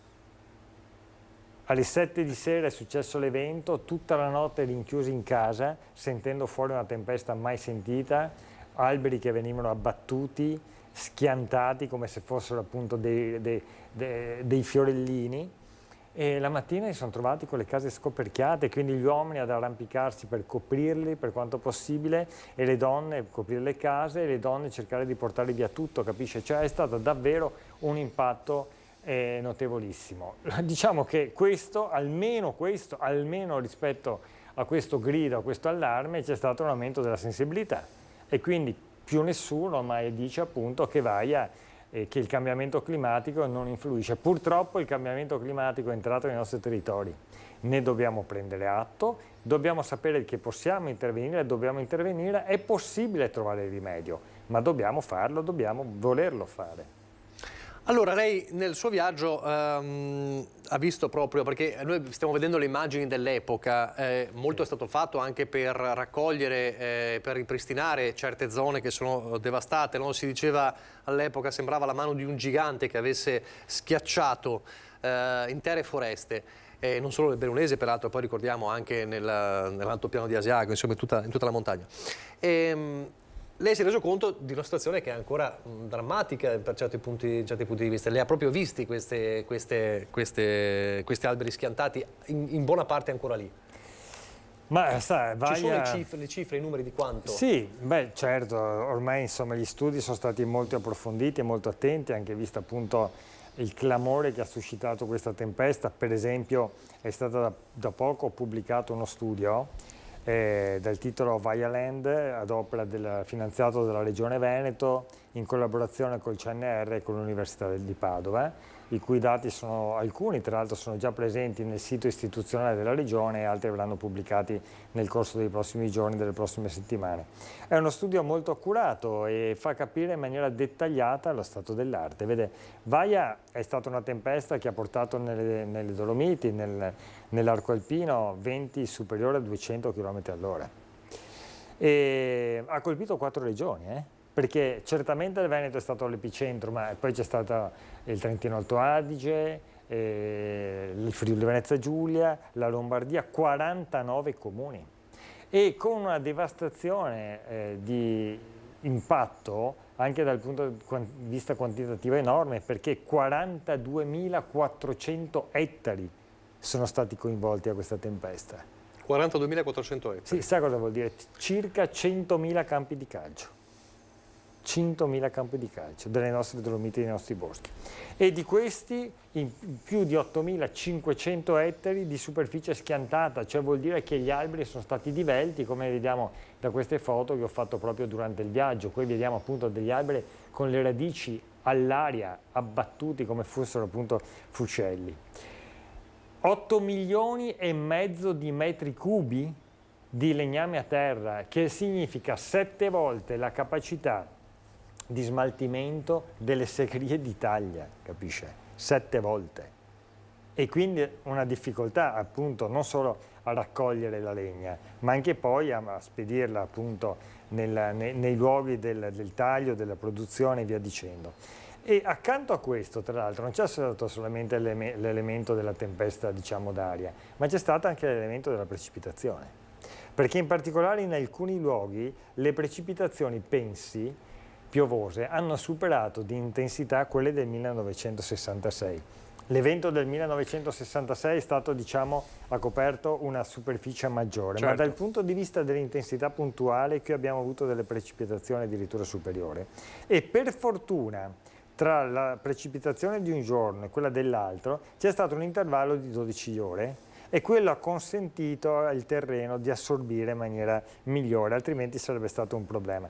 Tenga conto che per esempio quelle precipitazioni, quel vento ha comportato più di 500 frane, Vaia stesso, modificando un po' anche l'assetto idrogeologico delle nostre montagne, ma quello se vuole possiamo poi approfondirlo successivamente. Sì. I danni sono stati calcolati anche questi, tenga conto, solo in Veneto 1.800 milioni di danni e questo ci porta subito a dire coloro che dicono ma quanto costa la transizione ecologica? No, questa è la domanda sbagliata, la domanda giusta è quanto costa non fare la transizione ecologica, perché guardi che le assicurazioni ormai rischiano di non coprire più i danni di questo tipo, perché i premi assicurativi vanno alle stelle, quindi anche l'assicurato non ha i soldi per pagarla, oppure sono costrette a pagare poi dei danni che sono incalcolabili. Cioè c'è un problema anche di tenuta economica. Dal punto di vista poi quantitativo, per quanto riguarda il Veneto, dicevamo prima, è stata la regione di gran lunga più colpita,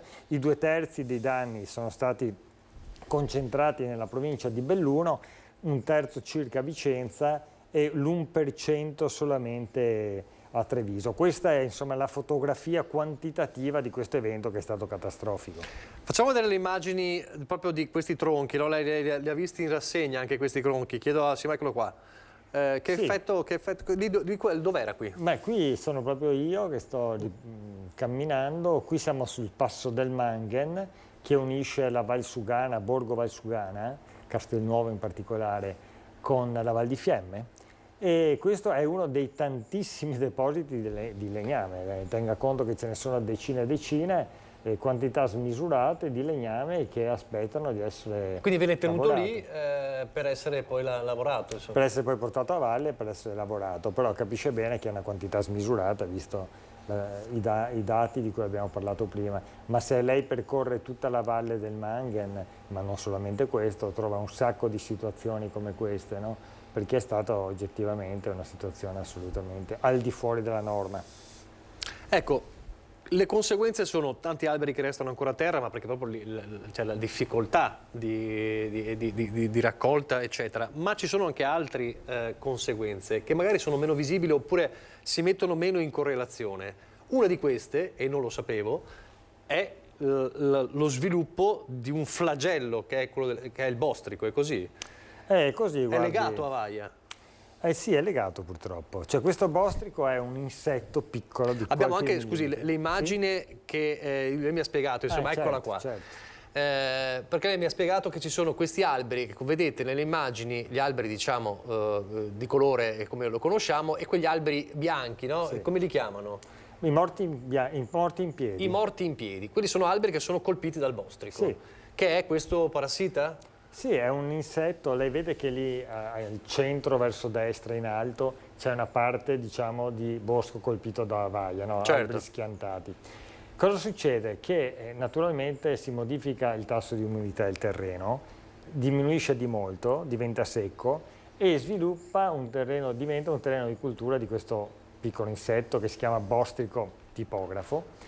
E che cosa fa questo bostrico tipografo? Colpisce gli alberi sani. Quindi colpisce gli alberi che non erano stati colpiti da vaia e si inserisce tra, diciamo, per semplificare, tra la corteccia e il tronco, inizia a scavare un sacco di gallerie, blocca il flusso della linfa e l'albero muore. E quindi lei vede migliaia e migliaia di alberi bianchi di questo tipo e diventa un flagello che, a detta del direttore del Museo di Scienze Naturali di Trento, che abbiamo incontrato nel pomeriggio una volta scesi dal Passo del Manghen insieme ai suoi esperti appunto dei boschi, rischia di essere anche dal punto di vista quantitativo peggiore di Vaia stessa. E bisogna intervenire in maniera strutturata. Ora, il bostrico è presente in molte zone dell'arco alpino, è endemico però del Trentino Alto Adige e del Veneto. Certamente con Vaia ha avuto un'accelerazione preoccupante e questa è un'altra conseguenza di fronte alla quale dobbiamo assolutamente intervenire. Questa è una conseguenza, ce n'è un'altra e torniamo a quella immagine dove si vedeva la radice impressionante che spuntava fuori. Il dissesto idrogeologico, perché è un altro problema che si aggrava, è diventato preoccupante ancora di più dopo Vaia. Ma sai, gli alberi, come è noto a tutti, i boschi, le foreste, sono degli elementi fondamentali di mitigazione, no? Di rallentamento dei processi di dissesto idrogeologico, come dice lei, in particolare delle frane di superficie e delle cadute masse.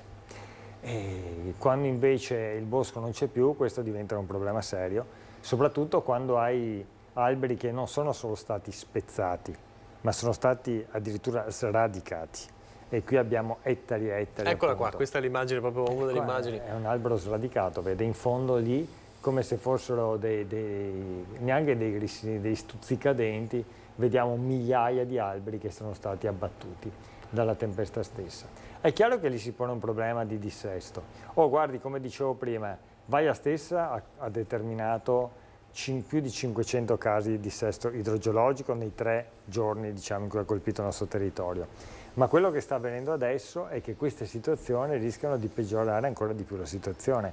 E allora c'è un problema di intervento e di intervento strutturale per far fronte a questo pericolo, che può essere un pericolo crescente. E poi c'è il problema dell'inverno, delle valanghe. Terza conseguenza grave.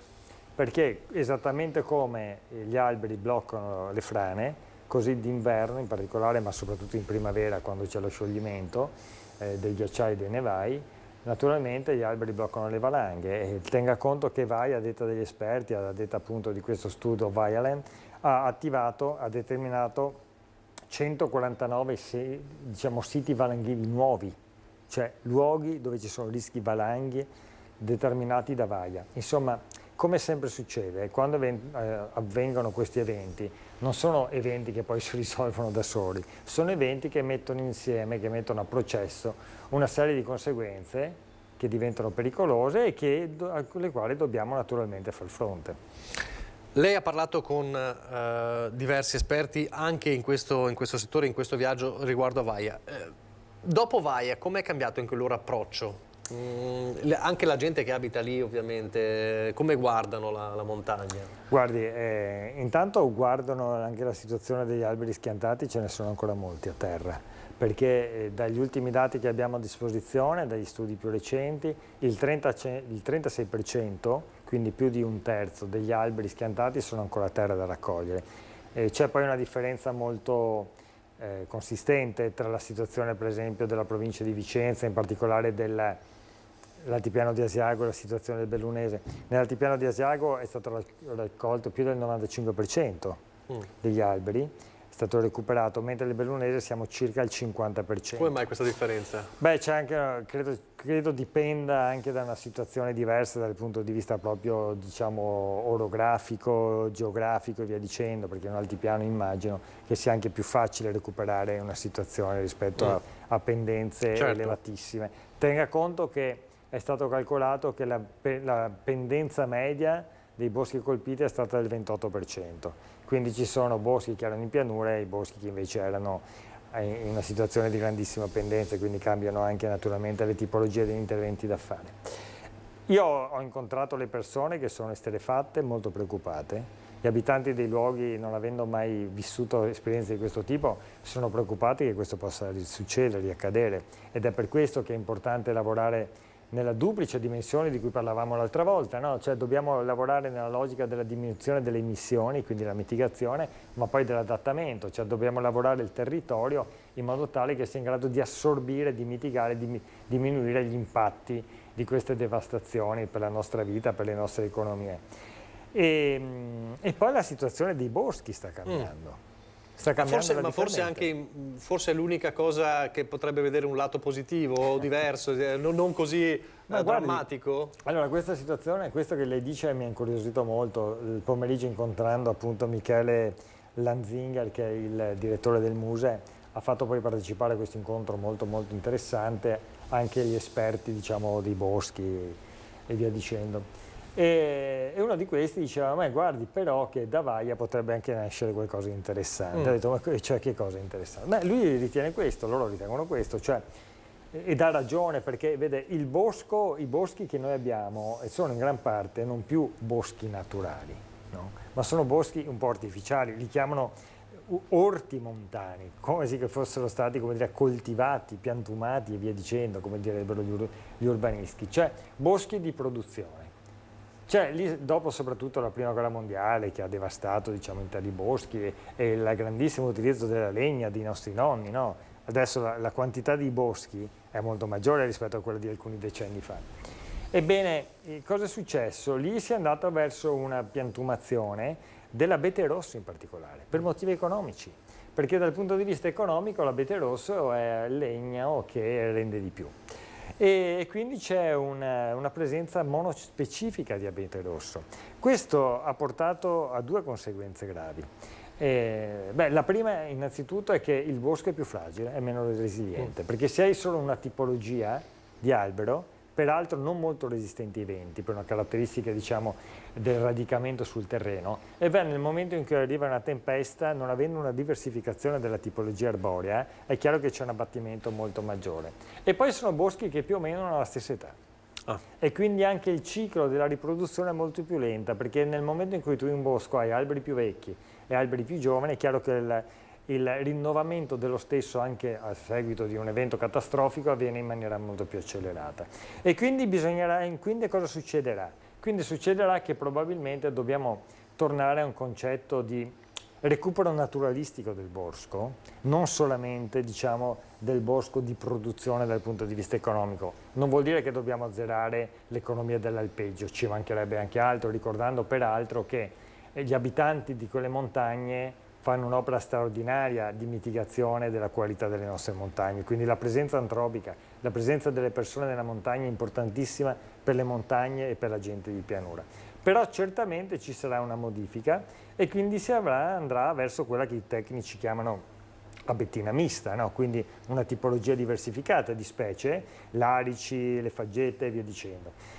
E questo sarà una modifica naturalmente che nel tempo potrebbe migliorare anche la qualità dei nostri boschi, sapendo già, come dicevamo l'altra volta, che il cambiamento climatico sta già modificando la tipologia della vegetazione nelle Dolomiti e in tutto l'arco alpino, perché riscaldandosi l'atmosfera le piante stesse stanno salendo di livello, di quota, per mantenersi in vita. Abbiamo già detto l'altra volta, si ricorda venerdì scorso, nell'arco alpino, per avere la stessa temperatura del 1970, ad oggi bisogna salire di quota di 300 metri, non sono pochi 300 metri. Gli animali lo stanno facendo più velocemente. Però poi anche loro devono fermarsi. Loro devono fermarsi perché certo. Le piante lo fanno più lentamente, ma è stato calcolato che nell'arco alpino, questo è dal 70 ad oggi, c'è stato uno spostamento ogni decennio dai 40 cm ai 4 metri a seconda della tipologia delle piante. Questo sta avvenendo anche per i boschi. Allora, siamo in chiusura, rivediamo le immagini drammatiche di quei giorni. Voglio chiedere a Andrea Ferrazzi, cosa insegna Vaia, oltre al fatto che insegna e ha insegnato purtroppo a rendersi conto che il riscaldamento globale non è una fandonia. Cosa insegna oggi a chi vive lì e chi vive qui? Insegna che la natura è un bene primario. Come dice il Papa nella enciclica Laudato Si', l'uomo non può essere sano in un ambiente malato. E quindi nel momento in cui noi abbiamo cura della natura abbiamo cura di noi stessi, non c'è una diversificazione delle sorti. Un uomo per star bene deve stare in un ambiente che sia sano, che sia di qualità. E quindi l'amore nei confronti dei nostri boschi, dei nostri ghiacciai, delle nostre montagne è un amore anche nei nostri confronti, al di là del fatto che uno sia particolarmente, diciamo, attento, sensibile, amante della natura oppure no, è di ogni evidenza che se noi vogliamo amare anche solo noi stessi dobbiamo amare la natura, perché siamo tutti in relazione. Tutta la vita nella terra è in relazione e se tu spezzi questa relazione spezzi te stesso. E poi ci sta dicendo che dobbiamo intervenire con grande decisione. Le politiche nazionali e internazionali della transizione ecologica vanno in questa direzione. Non a caso il PNRR, che è quel grande investimento plurimiliardario di 190 miliardi di euro per il nostro paese che ci arriva dall'Unione Europea, vede come prima voce, tra le 6 voci, proprio la transizione ecologica. Pensi, prima della scuola, prima dell'università, prima della ricerca, prima della sanità, prima del sociale. Perché? Perché si è capito che se tu non intervieni nell'ambiente, nella qualità dell'ambiente, tutto il resto cade a cascata. Non c'è più economia, non c'è più vita, non c'è più sociale, non c'è più sanità che tenga, no? E quindi è questo l'insegnamento. Dobbiamo aver cura dell'ambiente, perché questa è la cosa importante dal punto di vista etico, ma anche dal punto di vista della testa, anche se vuole della convenienza di tutti noi. Insomma, Vaia riguarda tutti, ci riguarda tutti da vicino, non solo le popolazioni della montagna. Allora, grazie per essere stato con noi. Segnatevi la prossima settimana, venerdì ore 13, perché parleremo di un altro tema molto attuale e caldo, che è quello degli orsi. È un altro tema che certamente è di strettissima attualità. Grazie a Andrea Ferrazzi per essere stato con noi. Noi adesso vediamo, a proposito di cambiamenti climatici, vediamo le previsioni del tempo per le prossime ore, un po' di pubblicità e poi di nuovo in diretta.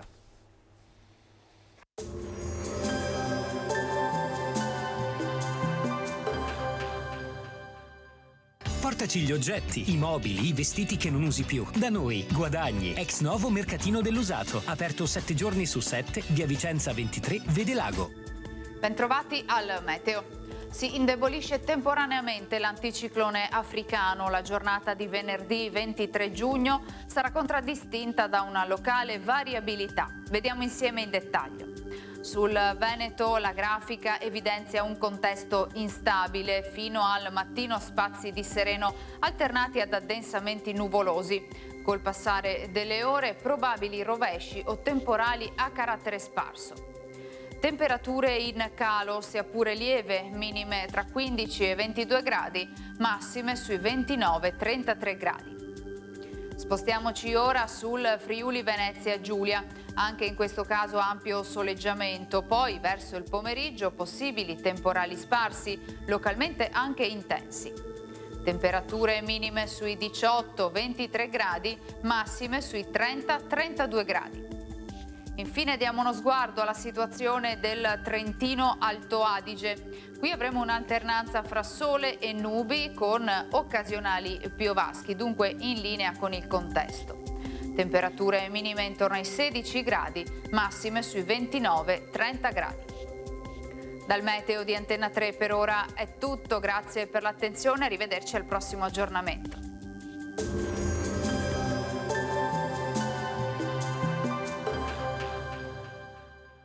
Portaci gli oggetti, i mobili, i vestiti che non usi più. Da noi, Guadagni, ex novo mercatino dell'usato. Aperto 7 giorni su 7, via Vicenza 23, Vedelago.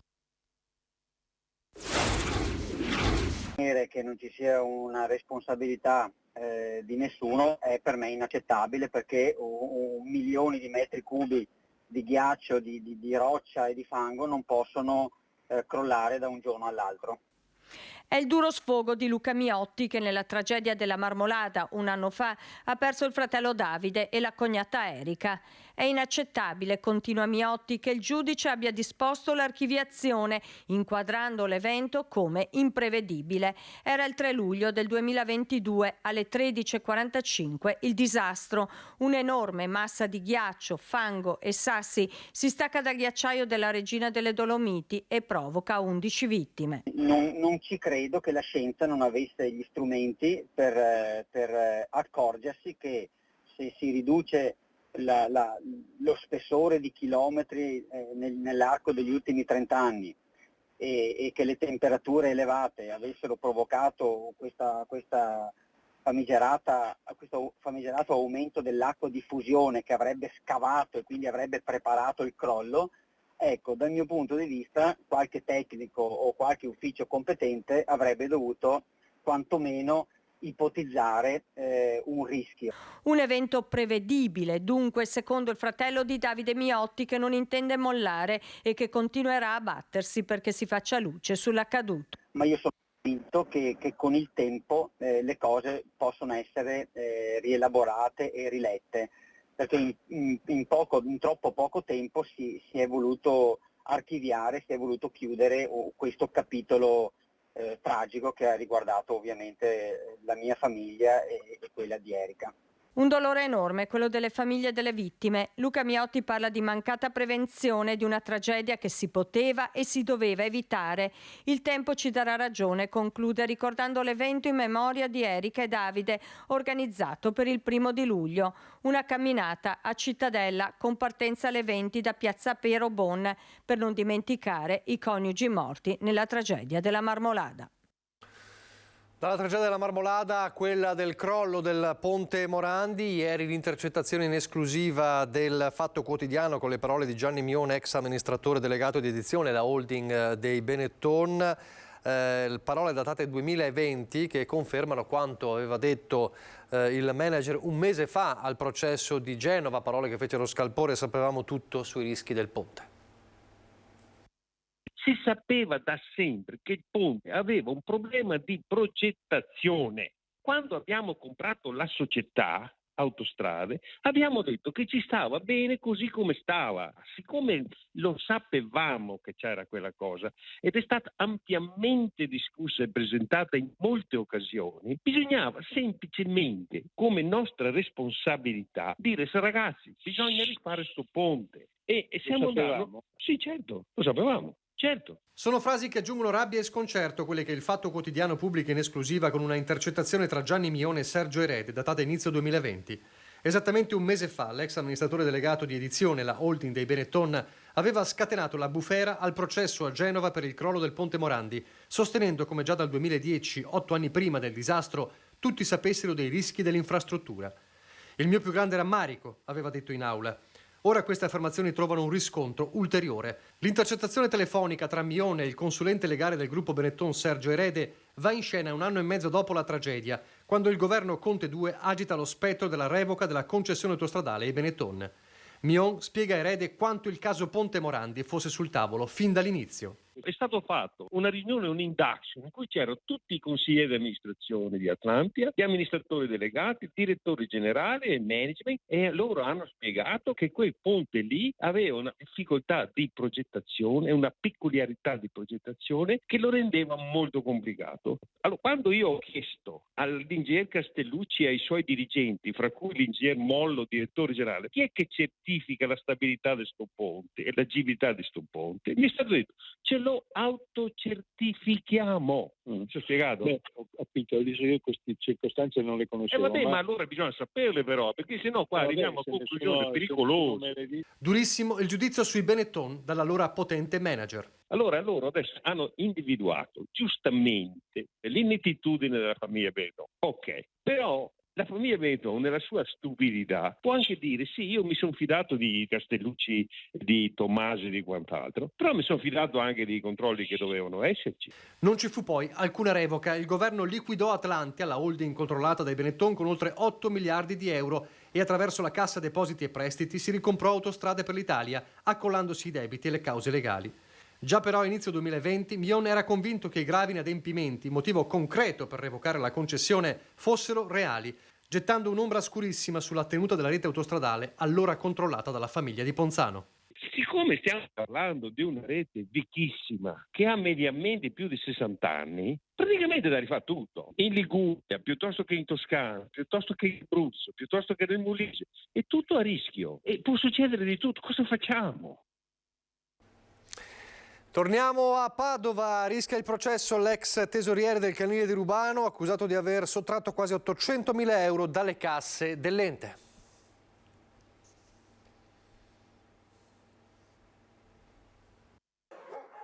Chiuse le indagini sul buco economico ai danni del canile di Rubano. In 3 anni sono stati sottratti 796.000 euro. Per questo rischia di finire a processo l'ex tesoriere dell'ente che si occupa dei cani abbandonati. Massimiliano Rinaldi, figlio dell'ex presidentessa Giovanna Salmistraro, per la quale invece è stata richiesta l'archiviazione. Nel 2022 era stata proprio lei ad accorgersi degli ammanchi e prima di inviare le sue dimissioni aveva indicato al Consiglio il figlio come possibile autore di queste perdite di denaro. Al termine delle indagini Rinaldi è stato accusato di appropriazione indebita di 796.501 euro, soldi che avrebbe sottratto a partire dal 2019 per motivi pare legati al gioco d'azzardo. Nel Vicentino paura a Creazzo per l'incendio all'interno di un centro di accoglienza. Creazzo, l'incendio all'improvviso. Sono da poco passate le 7 del mattino quando in via Giovanni XXIII il fuoco divampa al primo piano di una villetta che ospita un centro di accoglienza per stranieri. All'interno ci sono 11 immigrati. I pompieri accorrono con un'autopompa, un'autobotte, l'autoscala e 9 operatori che riescono a domare le fiamme e a circoscrivere l'incendio, evitando che si propaghi al piano terra. All'arrivo delle squadre gli ospiti del centro di accoglienza sono già fuggiti in giardino. Solo una persona ha respirato del fumo nelle prime fasi dell'incendio e per questo viene accompagnata in pronto soccorso per gli accertamenti. Bruciate completamente 3 stanze con danni da fumo all'intero primo piano e al sottotetto. Al piano terra, dove vive una signora disabile, ci sono danni da percolamento. Sul posto i carabinieri e la polizia locale con i responsabili della cooperativa che gestisce il centro di accoglienza. Le cause dell'incendio sono ancora da accertare, ma probabilmente si tratta di un problema elettrico. Adesso sono in corso gli accertamenti per capire proprio l'origine dell'incendio. Fortunatamente non ci sono feriti né morti, quindi sono in attesa di ulteriori sviluppi. Vi ricordo che con la cronaca abbiamo iniziato la nostra prima edizione collegandoci con Daniela Sizie, che ci ha raccontato di quanto accaduto ieri nella tarda serata a Pezzan di Carbonera, questo scontro tra giovanissimi e un 14enne, quasi tutti minorenni, un 14enne che è grave in ospedale per aver ricevuto una coltellata.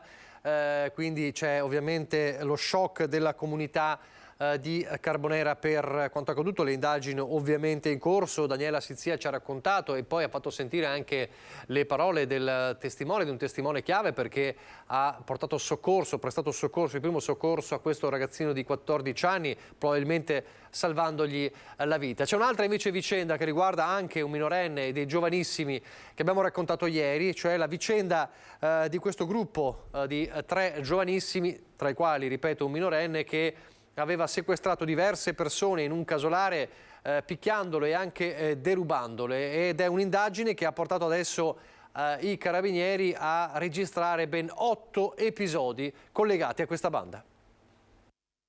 Hanno sempre utilizzato lo stesso modus operandi. La loro prima aggressione risale al giugno 2022. Hanno attirato la vittima dopo averla contattata in una piattaforma per soli uomini, facendola cadere nella diabolica trappola. Loro si sono difesi dicendo di aver agito sempre come giustizieri per punire pedofili e omosessuali.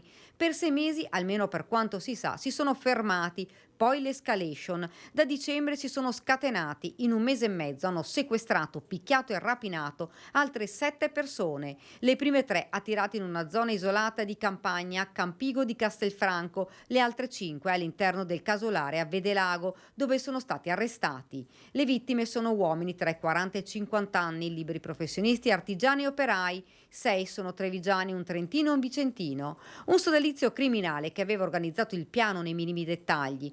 Tutto fino al 18 febbraio, quando per i 3 giovani, un 19enne, un 20enne ed un minorenne residenti a Vedelago, sono scattate le manette. I carabinieri hanno fatto irruzione nella casa in costruzione, dove hanno liberato un uomo di 50 anni legato e picchiato a sangue. Lo avevano immobilizzato con uno storditore.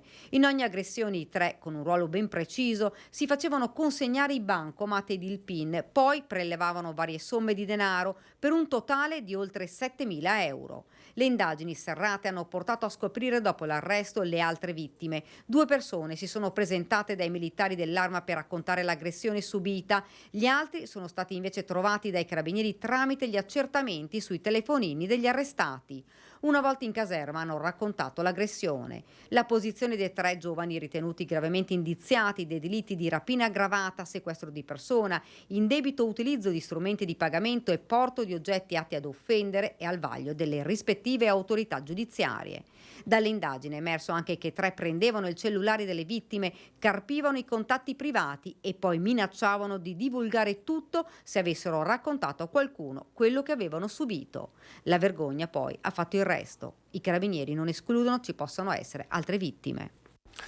Sempre dalla Marca, la vicenda terribile di una donna segregata in casa e picchiata perché non era una buona moglie, una buona musulmana secondo i suoi aguzzini, e cioè l'ex marito e anche i 2 suoceri. Maltrattamenti pesanti, botte anche davanti ai figli piccoli, persino la violenza sessuale. L'incubo vissuto da una donna perché ritenuta non essere una buona musulmana e una buona moglie. Un caso terribile che ora vede 3 persone rinviate a giudizio, l'ex marito della vittima, un 40enne macedone, e i genitori di lui. I fatti sarebbero avvenuti alla fine del 2021. Lei, infermiera in una casa di riposo, si trovava a vivere, secondo le indagini della procura, in un nucleo chiuso e rigidissimo che non le consentiva alcuna libertà, nemmeno economica. Nel dicembre di quell'anno sarebbe stata selvaggiamente picchiata in macchina e poi trascinata via da un locale dove aveva trovato rifugio, strattonata per i capelli, dopo un litigio a causa della tessera bancomat che avrebbe dovuto essere usata per l'acquisto di un telefonino e che invece l'uomo le aveva sottratto al momento di pagare. Fatti confermati in un incidente probatorio dei figli, ora in una comunità protetta assieme alla madre. L'ex marito, con alle spalle precedenti per spaccio e un decreto di espulsione, le avrebbe anche imposto rapporti sessuali come punizione per aver trovato alcune foto di lei con i colleghi, spalleggiato nei suoi comportamenti dai genitori, fermi nel far rispettare le arcaiche regole patriarcali. Il processo si aprirà nel marzo 2024. Dalla cronaca giudiziaria alla sanità, perché questa mattina la CISL ha fatto il punto sulla situazione degli infermieri sottopagati. È un grido d'allarme quello di questa categoria molto particolare e importante. Allora ci racconta Ilaria Marchiori questo dibattito e questo grido d'allarme. Ilaria, a te. Buongiorno. Buongiorno allo studio, buongiorno ai nostri telespettatori. Ci troviamo qui nella sede della CISL di Mestre per parlare di un problema che riguarda infermieri, operatori sociosanitari nelle strutture della nostra regione, ovviamente anche della provincia di Venezia, perché quello che è emerso da uno studio, da una ricerca effettuata, è che risultano effettivamente sottopagati rispetto ai loro colleghi di altri paesi d'Europa. Allora siamo qui insieme a Dario De Rossi della segreteria generale della CISL di Venezia. Benvenuto De Rossi. Allora, qual è la situazione? La situazione è abbastanza drammatica sotto molti aspetti. Con bilancio ANCE non arriviamo ancora alle 2. Di capire facciamo così, bilancio ANCE, poi lancio la pubblicità e attacco Ana Possamai alla pubblicità. Ma in particolare nella nostra provincia. Ana Possamai da Vicenza. Abbiamo fatto un'analisi, ci siamo resi conto che un poi mi tengo per chiudere gli ultimi minuti in media 1.100 maturi 4 euro servizi. Se è un tempo pieno nel privato che possono essere cooperative, case di riposo, mentre se andiamo nel pubblico già lo stipendio sale un pochino, ma parliamo di 1.250. A questi soldi possono essere poi aggiunti eventuali indennità di notturni e festivi, ma non è che fanno proprio la differenza. Mentre se parliamo di un infermiere partiamo dai 1.250 nel privato per arrivare circa ai 1.600 euro nel pubblico. E qui già abbiamo fatto un raffronto rispetto alla media dati Istat che ci sono nella nostra provincia dei lavoratori dipendenti e vediamo già che su un reddito medio di un infermiere lordo di 26.000 euro vediamo già che il reddito invece provinciale si attesta intorno ai 35.000 euro e già qui si inizia a vedere una discrepanza notevole. E quindi rispetto allo studio si cerca di capire perché questa professione non è attrattiva. Se poi prendiamo in considerazione che l'operatore sociosanitario per poter esercitare deve fare un corso di 18 mesi a pagamento, costa all'incirca 2.000 euro, l'infermiere invece deve fare un percorso di laurea e quindi anche lì con dei costi e anche lì comunque molto impegnativo perché comunque parliamo di una laurea di primo livello. E quindi è evidente che probabilmente i giovani sono attratti da altre professioni perché adesso i corsi di laurea che su richiesta del sindacato, alla CISL in primis, sono stati incrementati i posti della laurea in infermieristica, quindi sono state un po' allargate le maglie, paradossalmente abbiamo meno iscrizioni di quelli che sono poi i posti resi a disposizione, e questo chiaramente sta generando un problema, perché da qui a 6-8 anni abbiamo fatto uno studio, anche a livello regionale ci sono moltissimi infermieri che vanno in pensione, già oggi ne mancano 8.000 nel Veneto, e quindi siamo molto preoccupati di quello che succederà nel prossimo futuro. Tra l'altro dal Covid ad oggi sono molte anche le segnalazioni che ci arrivano di carenza di personale e quindi di conseguenza anche turni massacranti. Sì, assolutamente, perché un po' è il cane che si morde la coda. Gli operatori e gli infermieri sono sempre meno. Chiaramente i turni negli ospedali piuttosto che nelle RSA comunque bisogna coprirli, perché sono dei servizi alla persona, ed è chiaramente per coprirli si fanno doppi turni. Cioè, basti pensare che un infermiere e un OS a turno hanno mediamente o un sabato o una domenica libera al mese, quindi è chiaro che una professione così diventa poco appetibile. Se poi mettiamo il lato economico c'è un disinnamoramento proprio riverso a queste professioni che sono fondamentali nei servizi alla persona. La richiesta qual è? La richiesta è semplicemente di adeguare gli standard, ma senza andare troppo in giro in Europa. Noi abbiamo fatto anche qui nello studio, una volta avevamo gli infermieri rumeni che venivano a lavorare qui da noi perché prendevano più soldi, adesso hanno cambiato rotta e vanno in Germania. Perché? Perché in Germania mediamente prendono 500 euro in più al mese, e quindi è chiaro che qui o si fa una politica di investimento senza vedere questi tipi di professione come dei costi. È vero che sicuramente sono dei costi, ma è anche inevitabile che se non viene fatto un investimento fra un po' il problema diventerà di tutti, perché negli ospedali e nelle RSA non ci sarà più nessuno che potrà assistere i nostri anziani, piuttosto noi quando staremo male. Ecco, non sono numeri da poco, non sono cifre da poco, dunque l'auspicio è che si possa sistemare questa situazione di questa categoria, ma sappiamo essercene anche altre nella stessa situazione. Io ringrazio Dario De Rossi, della Segreteria Generale della CISL di Venezia, e qui da Mestre restituisco la linea allo studio.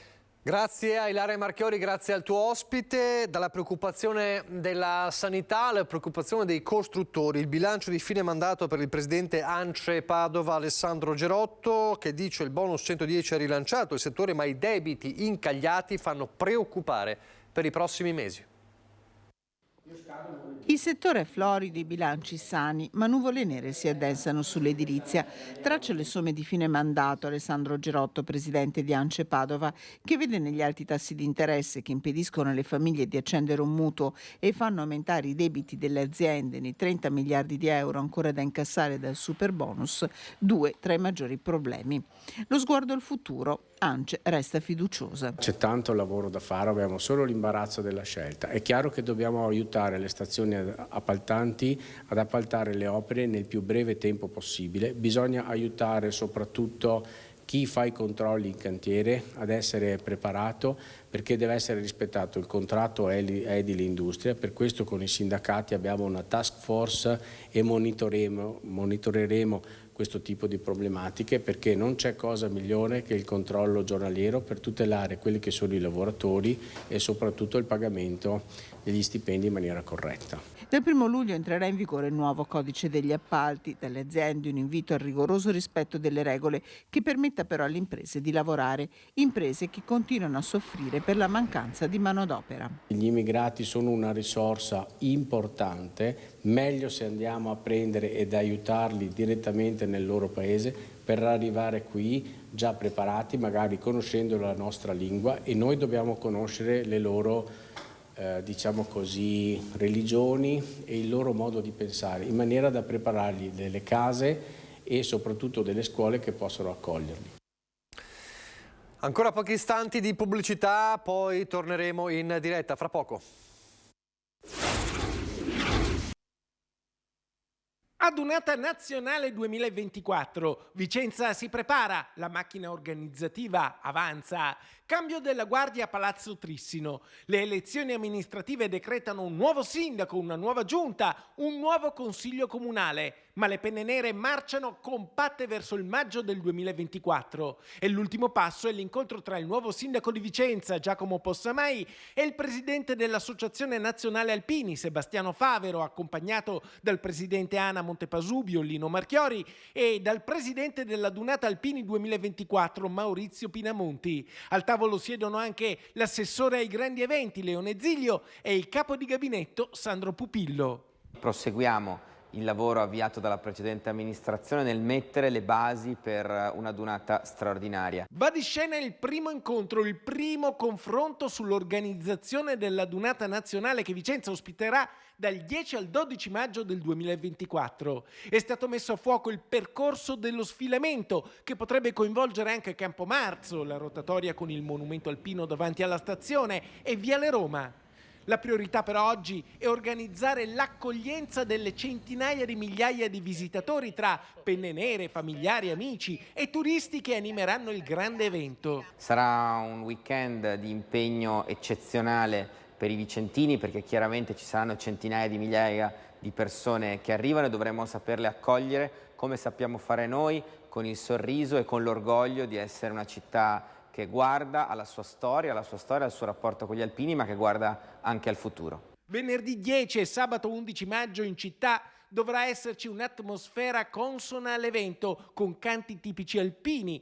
Tutto dovrà essere organizzato in sintonia con i commercianti del centro storico. Abbiamo sviluppato i temi più importanti relativi al percorso, relativi all'ospitalità, relativi anche al modo e alle modalità dell'accoglienza. Ecco, con l'idea nella zona rossa il venerdì e il sabato di fare in modo che ci sia l'accesso e ci siano canti tipicamente alpini, in modo da creare quel clima alpino che veramente caratterizza le nostre adunate. E quindi magari in sintonia con gli operatori del centro di poter poi insieme costruire 2 serate veramente alpine per tutta la città di Vicenza. Rieccoci in diretta, questa è dunque la preparazione, perché già si guarda ovviamente la Dunata di Vicenza, mentre adesso noi parliamo di un'avventura che continua, che ha visto anche quest'anno in campo tante persone, e il tema è quello della disabilità ma anche del divertimento, insomma della gioia, della festa. E con noi torna a trovarci Bernardo Bernardini, buongiorno. Buongiorno e grazie dell'invito. Allora, ovviamente l'evento di cui parliamo è Road to Rome, Back to Treviso 2023. Sì, quest'anno l'abbiamo girato. Quinta edizione? Sì. Quinta edizione. Allora, per i pochi che non conoscono Bernardo Bernardini, ci fai velocemente un breve cenno biografico, perché in pochi ormai non ti conoscono, ma non si sa mai. Quando avevo 19 anni ho avuto un incidente e sono purtroppo rimasto in sedia a rotelle. Grazie ovviamente un po' al caso, un po' a molto impegno, ho fatto 15 anni di fisioterapia, sono riuscito a tornare a camminare con dei tutori alle gambe e dopo 16 anni sono riuscito a tornare a correre e ho cominciato a fare gare di triathlon assieme ai normodotati. Questa esperienza per me è stata estremamente significativa, perché mi ha fatto capire che le persone mi giudicavano per ciò che riuscivo a fare e non per ciò che non ero più capace di fare, e questo mi ha portato a voler estendere questo tipo di esperienza anche ad altre persone, e perciò a creare degli eventi inclusivi in cui facciamo fare attività sportiva tramite l'associazione For All a persone con disabilità e non. Ecco, e poi è nata 5 anni fa l'idea di Road to Rome. Allora vediamo già anche intanto le immagini, perché voi siete tornati il 17 giugno, quindi la settimana scorsa a Treviso. Un viaggio che è durato quanto e per quanti chilometri? Allora, sono stati 630 chilometri. Oh, lo ricordo, in bicicletta? Sì, questo qui si svolge in bici. È stato un viaggio che abbiamo fatto in staffetta, pedalando 24 ore su 24, eravamo in team di 2 biciclette a terra ogni volta, c'era con noi anche Cristiano Carnevale, che è un atleta non vedente, con la sua guida Carlo, con il tandem, per cui a rotazione ogni 2 ore cambiavano gli atleti in strada, e in 29 ore siamo tornati a casa. Ecco, qui vediamo un po' di immagini, insomma avete visto un sacco di città, e l'accoglienza com'è stata? L'accoglienza è sempre calorosa, è sempre estremamente positiva, nel senso ci sorprende anche perché la disponibilità anche di chi ci ospita nel seguirci, poi successivamente è sempre molto molto gradita da noi e come dicevo ci sorprende, perché evidentemente andiamo a toccare delle sensibilità che piacciono alle persone. Perché il tema è quello dell'inclusione, come dicevi tu, essere giudicati per quello che si può fare e non per quello che non si può fare. Questo è un tema, ecco, sì. Com'è nata 5 anni fa quest'idea? Quest'idea è nata per scherzo invitando Giusy Versace a un evento che appunto organizzavamo con l'associazione all'interno dell'aeroporto militare di Strana, che era un duathlon, e così scherzando disse a Giusy: guarda, se vieni veramente ti porto l'invito a Roma in bici. E lei mi ha detto: guarda, se vieni a Roma... qua, il Colosseo, lo vediamo.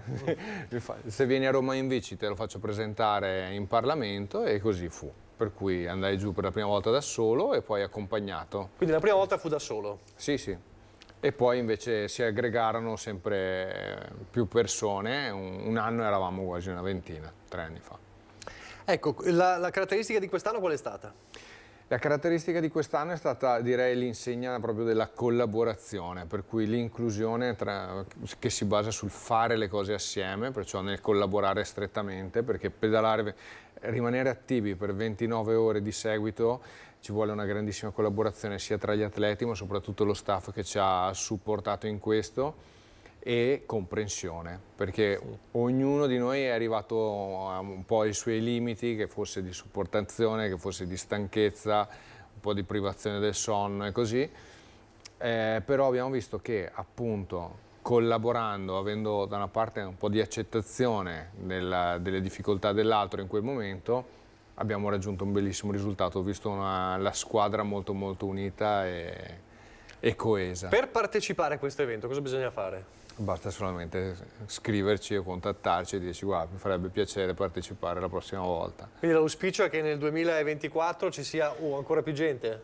Diciamo che nel 2024 molto probabilmente lo faremo ancora, perché ci sono degli amici che non hanno potuto partecipare anche a causa di piccoli incidenti stradali. Quindi insomma c'è la volontà di sì, continuare ovviamente. Quest'anno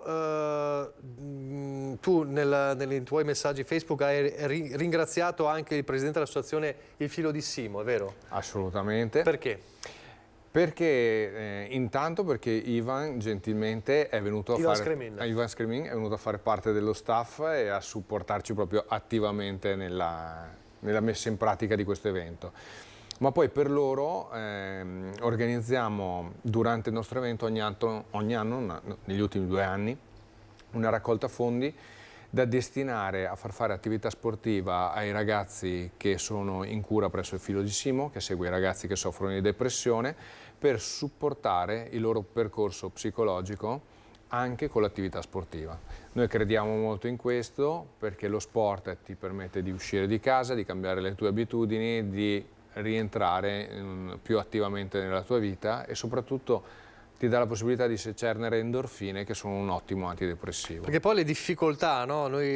Si parla sempre di disabilità in termini fisici, ma c'è anche una difficoltà, ci sono ferite che magari non si vedono e che sono dentro e che magari sono ancora più gravi. Assolutamente, sono perfettamente d'accordo con te. Diciamo che la disabilità fisica ha, dal mio punto di vista, la possibilità di far vedere cosa si riesce a fare nonostante le problematiche, però le problematiche le viviamo tutti, molti ce l'hanno, appunto, come dicevi tu, delle sofferenze dell'anima estremamente importanti. Guarda, io lavoro anche in ambito digital, ti posso dire che in questo momento non avere delle competenze digitali può creare una forma di disabilità, perché non ti rende partecipe magari della comunità e perciò non ti dà la possibilità di vivere certe esperienze e soprattutto di accedere a certi servizi. Vediamo anche le immagini dell'anno scorso, così facciamo una panoramica. Dunque, Resto sul tema un attimo. Quando leggi o vedi, perché ne stiamo raccontando purtroppo tante nella cronaca, di disagio di ragazzi giovanili che spesso sfocia in violenze varie, anche molto gravi, cosa pensi dalla tua esperienza? Ma io penso che non sia una problematica relativa estremamente circoscritta all'evento che crea il ragazzo, perché i giovani sono sempre esuberanti e si inventano sempre qualche cosa. E lo sono sempre stati, no? Lo sono sempre stati, sicuramente lo siamo stati anche noi, certo. perlomeno io lo sono stato. Però il mondo che mi ha circondato in quel momento, diciamo che ero anche sicuro della pena. Cioè nel momento in cui sbagliavo o comunque andavo al di là di una certa tolleranza, che all'epoca era soprattutto il rispetto dato degli spazi degli altri, venivamo ripresi, eravamo puniti per questo. La mancanza di punizione in questo momento secondo me legittima gli atteggiamenti che non sono rispettosi nei confronti anche di un'assenza di regole, perché poi lo sport invece insegna le regole, no? Lo sport è una bellissima parodia della vita, perché ha delle regole semplici, chiare, infatti c'è un arbitro e non un giudice, e ci fa fare l'esperienza di dover rispettare le regole. Perché poi i campioni non sono quelli che le infrangono, ma sono quelli che all'interno delle regole riescono a creare un gesto atletico particolare che li porta al successo. E lì la vera bravura è riuscire con le proprie peculiarità, rispettando le regole, a fare qualcosa di diverso. Quindi tu dici, insomma, non sono tanto i ragazzi che sono cambiati, ma è il mondo circostante che è cambiato? Sì, secondo me sì, c'è stato proprio un cambiamento dei valori sui quali poi si basa la quotidianità, soprattutto secondo me un rispetto, un avere a cuore quello che ci circonda anche. Un'altra cosa che volevo chiederti, ed è che diventa anche un messaggio, mi sono tante persone che ci seguono, no? Tu sei proprio l'esempio di una storia di una persona che non si è arresa, no? Anzi, ha fatto di una difficoltà uno sprone per fare qualcos'altro. Magari alle persone che ci stanno seguendo, che magari sono in difficoltà o hanno figli che hanno difficoltà fisiche, tu cosa ti senti di dire? Sai, prima mi hai chiesto riassumi la tua storia, no? Sì. E ti ho detto 15 anni di fisioterapia. 15 anni di fisioterapia sono veramente lunghi. E per questo ti posso dire una cosa che mi ricordo, che mi dissero appunto poco dopo che mi ero fatto male. Il male viene a quintali e va via a once. Bisogna avere pazienza. Questa è una cosa, è una qualità di cui volente o nolente bisogna fare tesoro e coltivare. Dove si trova questa pazienza, questa forza? Dentro di noi. La forza la scopri nel momento in cui ti trovi nelle situazioni. Quando non è richiesta non viene neanche espressa dal mio punto, nella maggior parte dei casi. Quando poi ti trovi nelle situazioni scopri anche di avere molte più risorse del necessario o di quanto te ne potessi aspettare. E la pazienza è per me, che è una qualità che sinceramente non si è mai sposata e tuttora non si sposa con me, però ho imparato a doverne far tesoro e a capire che ogni cosa ha dei tempi. Fortunatamente, ma anche grazie a una certa attenzione, non mi sono mai fatto male nell'attività sportiva e credo di aver dimostrato di aver portato il mio corpo al limite o vicino al limite molto spesso. Questo proprio per una forma di rispetto e di ascolto e anche di pazienza nel capire e nell'imparare ad ascoltare e a recepire determinati messaggi. Vale per il corpo, vale per qualunque altra cosa. Quindi il consiglio che diamo qual è? Il consiglio è di trovare una pazienza, trovare una forza dentro di sé e porsi un obiettivo e avvicinarsi comunque allo sport che aiuta. Lo sport aiuta in ogni caso, nel senso che fare l'attività sportiva ti fa stare bene fisicamente e ti rigenera anche mentalmente. Poi il trovare un obiettivo secondo me è secondario al ricercare dentro noi stessi che cosa ci piace e che cosa ci fa stare bene. Quello poi, l'obiettivo ce lo diamo in un secondo momento, fare esperienze diverse ci aiuta a conoscerci meglio e perciò anche a riuscire a indirizzarci meglio nelle esperienze che vogliamo fare e a scoprire piano piano cosa ci fa star bene. Allora, adesso Road to Rome si è conclusa e già si pensa, dicevi tu, già al 2024. Che altre iniziative ci sono legate anche a For All? Guarda, questo momento con tutto il team che saluto e ringrazio per il supporto che sempre dà alle mie iniziative, stiamo valutando di fare delle nuove attività sia durante il periodo estivo. Collaboriamo anche con delle aziende, una tra tutte Olio Cuore, che andremo a trovare per incontrare alcuni dipendenti e raccontare la nostra storia. E al di là i nostri incontri sono scanditi dalla voglia di fare qualche giretto molto più semplicemente nel nostro territorio. Quindi senza per forza andare a Roma, no, insomma. Ecco. Assolutamente, guarda, le colline del Prosecco sono un posto meraviglioso dove pedalare. Assolutamente sì. Ecco, una cosa che faremo sicuramente, stiamo già da quest'anno, grazie anche, cioè siamo stati ispirati dai ragazzi non vedenti, da Cristiano con i quali pedaliamo spesso, abbiamo cominciato ad affrontare la notte e la notte dà delle sensazioni ovviamente siamo totalmente in sicurezza, luce e quant'altro. Ecco, non a caso hai citato le persone non vedenti che, diciamo, come dire, col buio ci vivono ogni giorno. Assolutamente. Perché questo? Perché le persone non vedenti hanno affinato gli altri sensi. Certo. È una banalità da dire, però lo scopriamo spesso pedalando assieme a loro, perché ci fanno delle osservazioni, ci fanno notare delle cose che, perlomeno a me fanno notare delle cose che io assolutamente non stavo considerando in quel momento, e appunto per questo pedaliamo, facciamo delle uscite in notturna, perché l'umidità, la temperatura, gli odori che puoi incontrare anche solo nel montello, che facciamo normalmente durante la notte, sono molto diversi e offrono delle sensazioni proprio sulla pelle diverse. Quindi in programma c'è qualcosa... Qualche notturna, sì, assolutamente. Qualche notturna nel meraviglioso scenario, insomma, delle nostre colline.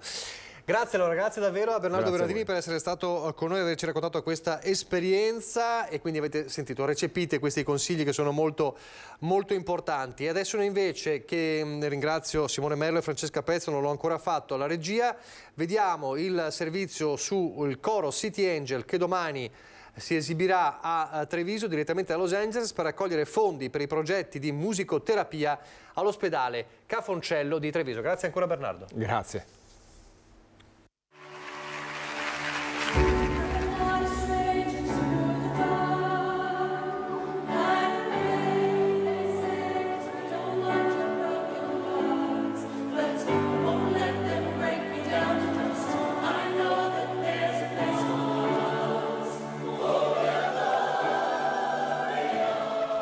Arriva a Treviso l'Angel City Chorale di Los Angeles grazie all'associazione La Musica di Angela Onlus. Sapevo che questa era una cosa magica, una cosa unica, e a un certo punto abbiamo deciso di fare questo tour in Italia di 2 o 3 concerti e ho detto alla nostra direttrice: so io il concerto che dobbiamo fare, e spiegando a lei la missione, i scopi della musica di Angela, si sono tutti emozionati subito e si sono affezionati a questa organizzazione, hanno detto subito di sì. E così è nata questa idea. Siamo un'associazione dal 2014, Angela è mancata il 2013, l'anno dopo abbiamo fondato questa associazione che è diventata Onlus in 3 mesi, quindi anche a tempo di record. Abbiamo voluto da subito aiutare entrando nella pediatria perché è stata per noi casa. L'Onlus si occupa di raccogliere fondi per finanziare progetti di musicoterapia per i bambini del Cafoncello di Treviso. L'emozione è tanta perché tutto parte da un grandissimo dolore che invece di chiudere una coppia di genitori, l'ha aperta alla comunità e ci ha dato l'opportunità di aiutare, e ci darà l'opportunità di aiutare tantissimi bambini attraverso la musicoterapia. Quando abbiamo fondato questa associazione abbiamo sentito proprio il grande cuore di Angela vicino a noi, quindi tutte le situazioni anche difficili a volte che si creavano diventavano qualcosa di miracoloso, e quindi era la verità e l'amore grande che ha sempre avuto Angela per noi e noi per lei, per poter fare andare avanti e poter far sorridere qualche altro bambino. Appuntamento al Teatro del Monaco sabato 24 giugno. This is me. Here we go! Vi ricordo che in apertura della nostra prima edizione abbiamo parlato della scossa di terremoto che è stata avvertita alle 7:21 di questa mattina con l'epicentro a Fregona con magnitudo 2.8 della scala Richter, sentita in tutto il Vitoriese e anche in Alpago. Non si registrano fortunatamente danni a persone o cose. E a proposito, restando poi nel bellunese, c'è stato 1 o 2 giorni di approfondimento sulle tematiche proprio sismologiche a darne l'occasione dell'anniversario del terremoto che colpì Belluno 1 secolo e mezzo fa. 2 giorni di studio per ricordare il 29 giugno di 150 anni fa, una data in cui forse non molti sanno che un terremoto colpì Belluno. L'epicentro fu in Alpago e le scosse furono tra il 9 e il 10° grado della scala Mercalli e oltre il 6° della scala Richter. Quello che noi abbiamo voluto fare d'intesa con gli ordini professionali e l'Istituto Nazionale di Vulcanologia e Geofisica era quello di dare un patrimonio di conoscenze, di consapevolezza, di storia di quello che avvenne purtroppo di molto tragico, 80 morti, 83 feriti esattamente 150 anni fa. 1/3 degli edifici cittadini venne danneggiato, 8 stabili crollarono e tra quello che crollò ci fu anche l'abside della cattedrale di San Martino. La speranza oggi è che ricordare possa aiutare a prevenire. La consapevolezza tramite l'ausilio dei tecnici, degli scienziati, di chi ha cognizione di causa, di modo tale che la popolazione possa sapere quali sono i rimedi, perché al momento la scienza non è ancora in grado di prevedere con sicurezza il verificarsi di un terremoto, ma certamente possono essere messi in campo degli strumenti di natura tecnica e anche normativa per mitigare il più possibile il rischio e non avere disastri con palazzi distrutti o persone sotto le macerie. Restiamo a Belluno perché avverrà a breve la pubblicazione del bando per l'affidamento dei lavori per il parco di Belluno in Destra Piave e i suoi accessi urbani. Il grande progetto modificato rispetto alla prima versione, ormai pronto a decollare. Approvato il progetto esecutivo del parco di Belluno in Destra Piave e i suoi accessi urbani. Il progetto, modificato rispetto alla prima stesura, ridisegnerà l'area di Lambioi compresa dal Parco Emilio e la Piana Verde lungo la riva destra del Piave, per ricreare zone attrezzate per turisti, bagnanti e camperisti e permettere al sicuro pedoni e ciclisti attraverso un collegamento sicuro tra i 2 parchi. Progetto importante per 3 motivi: l'aspetto sicurezza, l'aspetto paesaggistico e l'aspetto turistico. Di sicurezza soprattutto perché verrà creato un sottopasso e quindi le persone che vorranno recarsi in quell'area potranno non attraversare la strada ma usufruire di questo sottopasso.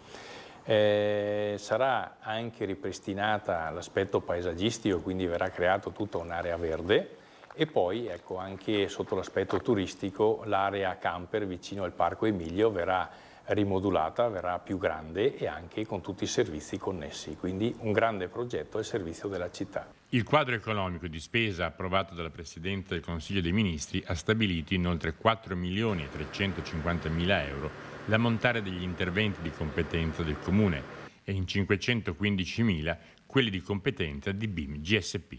Nel progetto definitivo si aggiungono i lavori di ripristino dei danni causati da Vaia, nonché dei percorsi pedonali per collegare le aree di sosta, di gioco e di svago. Attenzione sarà riservata anche ai reperti medievali ritrovati durante la fase di messa in sicurezza dell'area nel 2018. In virtù del loro valore di memoria storica saranno collocati lungo il percorso su appositi piedistalli. A proposito di opere, una notizia importante a livello di viabilità che arriva da Verona, perché i vertici di A4 Holding, la società che gestisce l'autostrada Brescia-Padova e la Valdastico, hanno lanciato oggi il progetto per la quarta corsia in un tratto autostradale tra i più trafficati d'Italia, quello fra Brescia e Padova, che è da sempre un'infrastruttura viaria strategica per i collegamenti con l'Europa e motore di sviluppo non solo industriale dell'intero nord-est italiano. Una proposta efficiente, innovativa e sostenibile, viene spiegato in una nota concepita attraverso un dialogo con tutti i territori interessati delle regioni Lombardia e Veneto e che mira ad anticipare e risolvere le criticità future legate alla saturazione del tratto lungo oltre 146 km, che insiste su un'area di circa 5 milioni di abitanti, che è l'unico servito ancora da 3 corsie per senso di marcia che si prendono in considerazione in diversi tratti in variante dell'autostrada A4 tra Milano e Venezia. L'autostrada A4 in questo tratto ha raggiunto i livelli di traffico pre-pandemia, totalizzando poco meno di 90.000 veicoli teorici giornalieri medi, dato riferito all'anno 2022, di cui il 30% veicoli pesanti, e presentando ormai fenomeni di congestionamento per lunghi tratti della giornata, con conseguente decadimento dei livelli di servizi trasportistici. Quindi il progetto per la quarta corsia della Brescia-Padova è stato lanciato oggi da A4 Holding. E adesso in chiusura torniamo a parlare della maturità. Allora vi facciamo rivedere il servizio della nostra Anna De Roberto ieri a Treviso per la seconda prova, in attesa e in preparazione degli orali. Sì, cosa vi chiedevano? Di fare un bilancio, quindi stato patrimoniale, conto economico, e di calcolare il break-even point. Business plan e indici, e quindi riclassificare tutto il bilancio. Perfetto, andata benissimo. Spero sia andata abbastanza bene, insomma. Eri preparato, insomma, avete fatto questo durante l'anno? Sì, abbiamo fatto tutto questo durante l'anno e eravamo abbastanza preparati anche gli altri, visto che scrivevano tutto. I cellulari zero li hanno ritirati, però sì, insomma, era un po' difficile, avevamo 4 professori tutti attorno, per cui era un po' così. Proprio quello che oggi si chiede il mondo del lavoro, no? Saper fare un bilancio. Esatto, anche se poi magari nel mondo del lavoro è tutto computerizzato, eccetera, però comunque sapere le basi e sapere come funziona è comunque fondamentale. Così all'Istituto Riccati di Treviso gli studenti impegnati con la seconda prova dovevano dimostrare di saper fare un bilancio. Una prova che i ragazzi hanno definito fattibile, così come quella richiesta al liceo scientifico Leonardo da Vinci. Abbiamo fatto le simulazioni comunque durante l'anno, ci sono sembrate leggermente più semplici delle simulazioni. Era sostanzialmente studio di funzioni, quindi integrali, derivate, limiti e quello che ci va dietro, insomma. Ero preoccupato per oggi, ma è andata bene. Puntavo su questa, adesso si aspetta l'orale. Cellulari ritirati all'ingresso dopo la trascrizione del documento. Ieri agli studenti dello scientifico sono state anche controllate le calcolatrici, non tutte erano ammesse. Gli studenti del turistico, siamo al Mazzotti, alla prova con un business plan e un piano di finanziamento. Io ho fatto il direct costing e i finanziamenti, ma c'era anche le fasi del pacchetto turistico e le proloco. La sintesi preliminare di un'azienda, poi c'era la parte dell'analisi dell'azienda in generale e poi del prodotto che dovevamo appunto vendere. Sareste pronti per il mondo del lavoro? Beh, volendo sì, anche sì, dai, la preparazione non ci lamentiamo. Beh, abbiamo fatto anche 3 settimane di stage in degli hotel rinomati in tutta Italia, quindi un minimo di preparazione ce l'abbiamo. In bocca al lupo davvero a tutti questi ragazzi, noi ci fermiamo qui, vi lascio adesso alla programmazione di Antenna 3, il prossimo appuntamento con l'informazione alle 18:30 ovviamente con il telegiornale del Veneto e poi a seguire Venezia e Treviso. Arrivederci.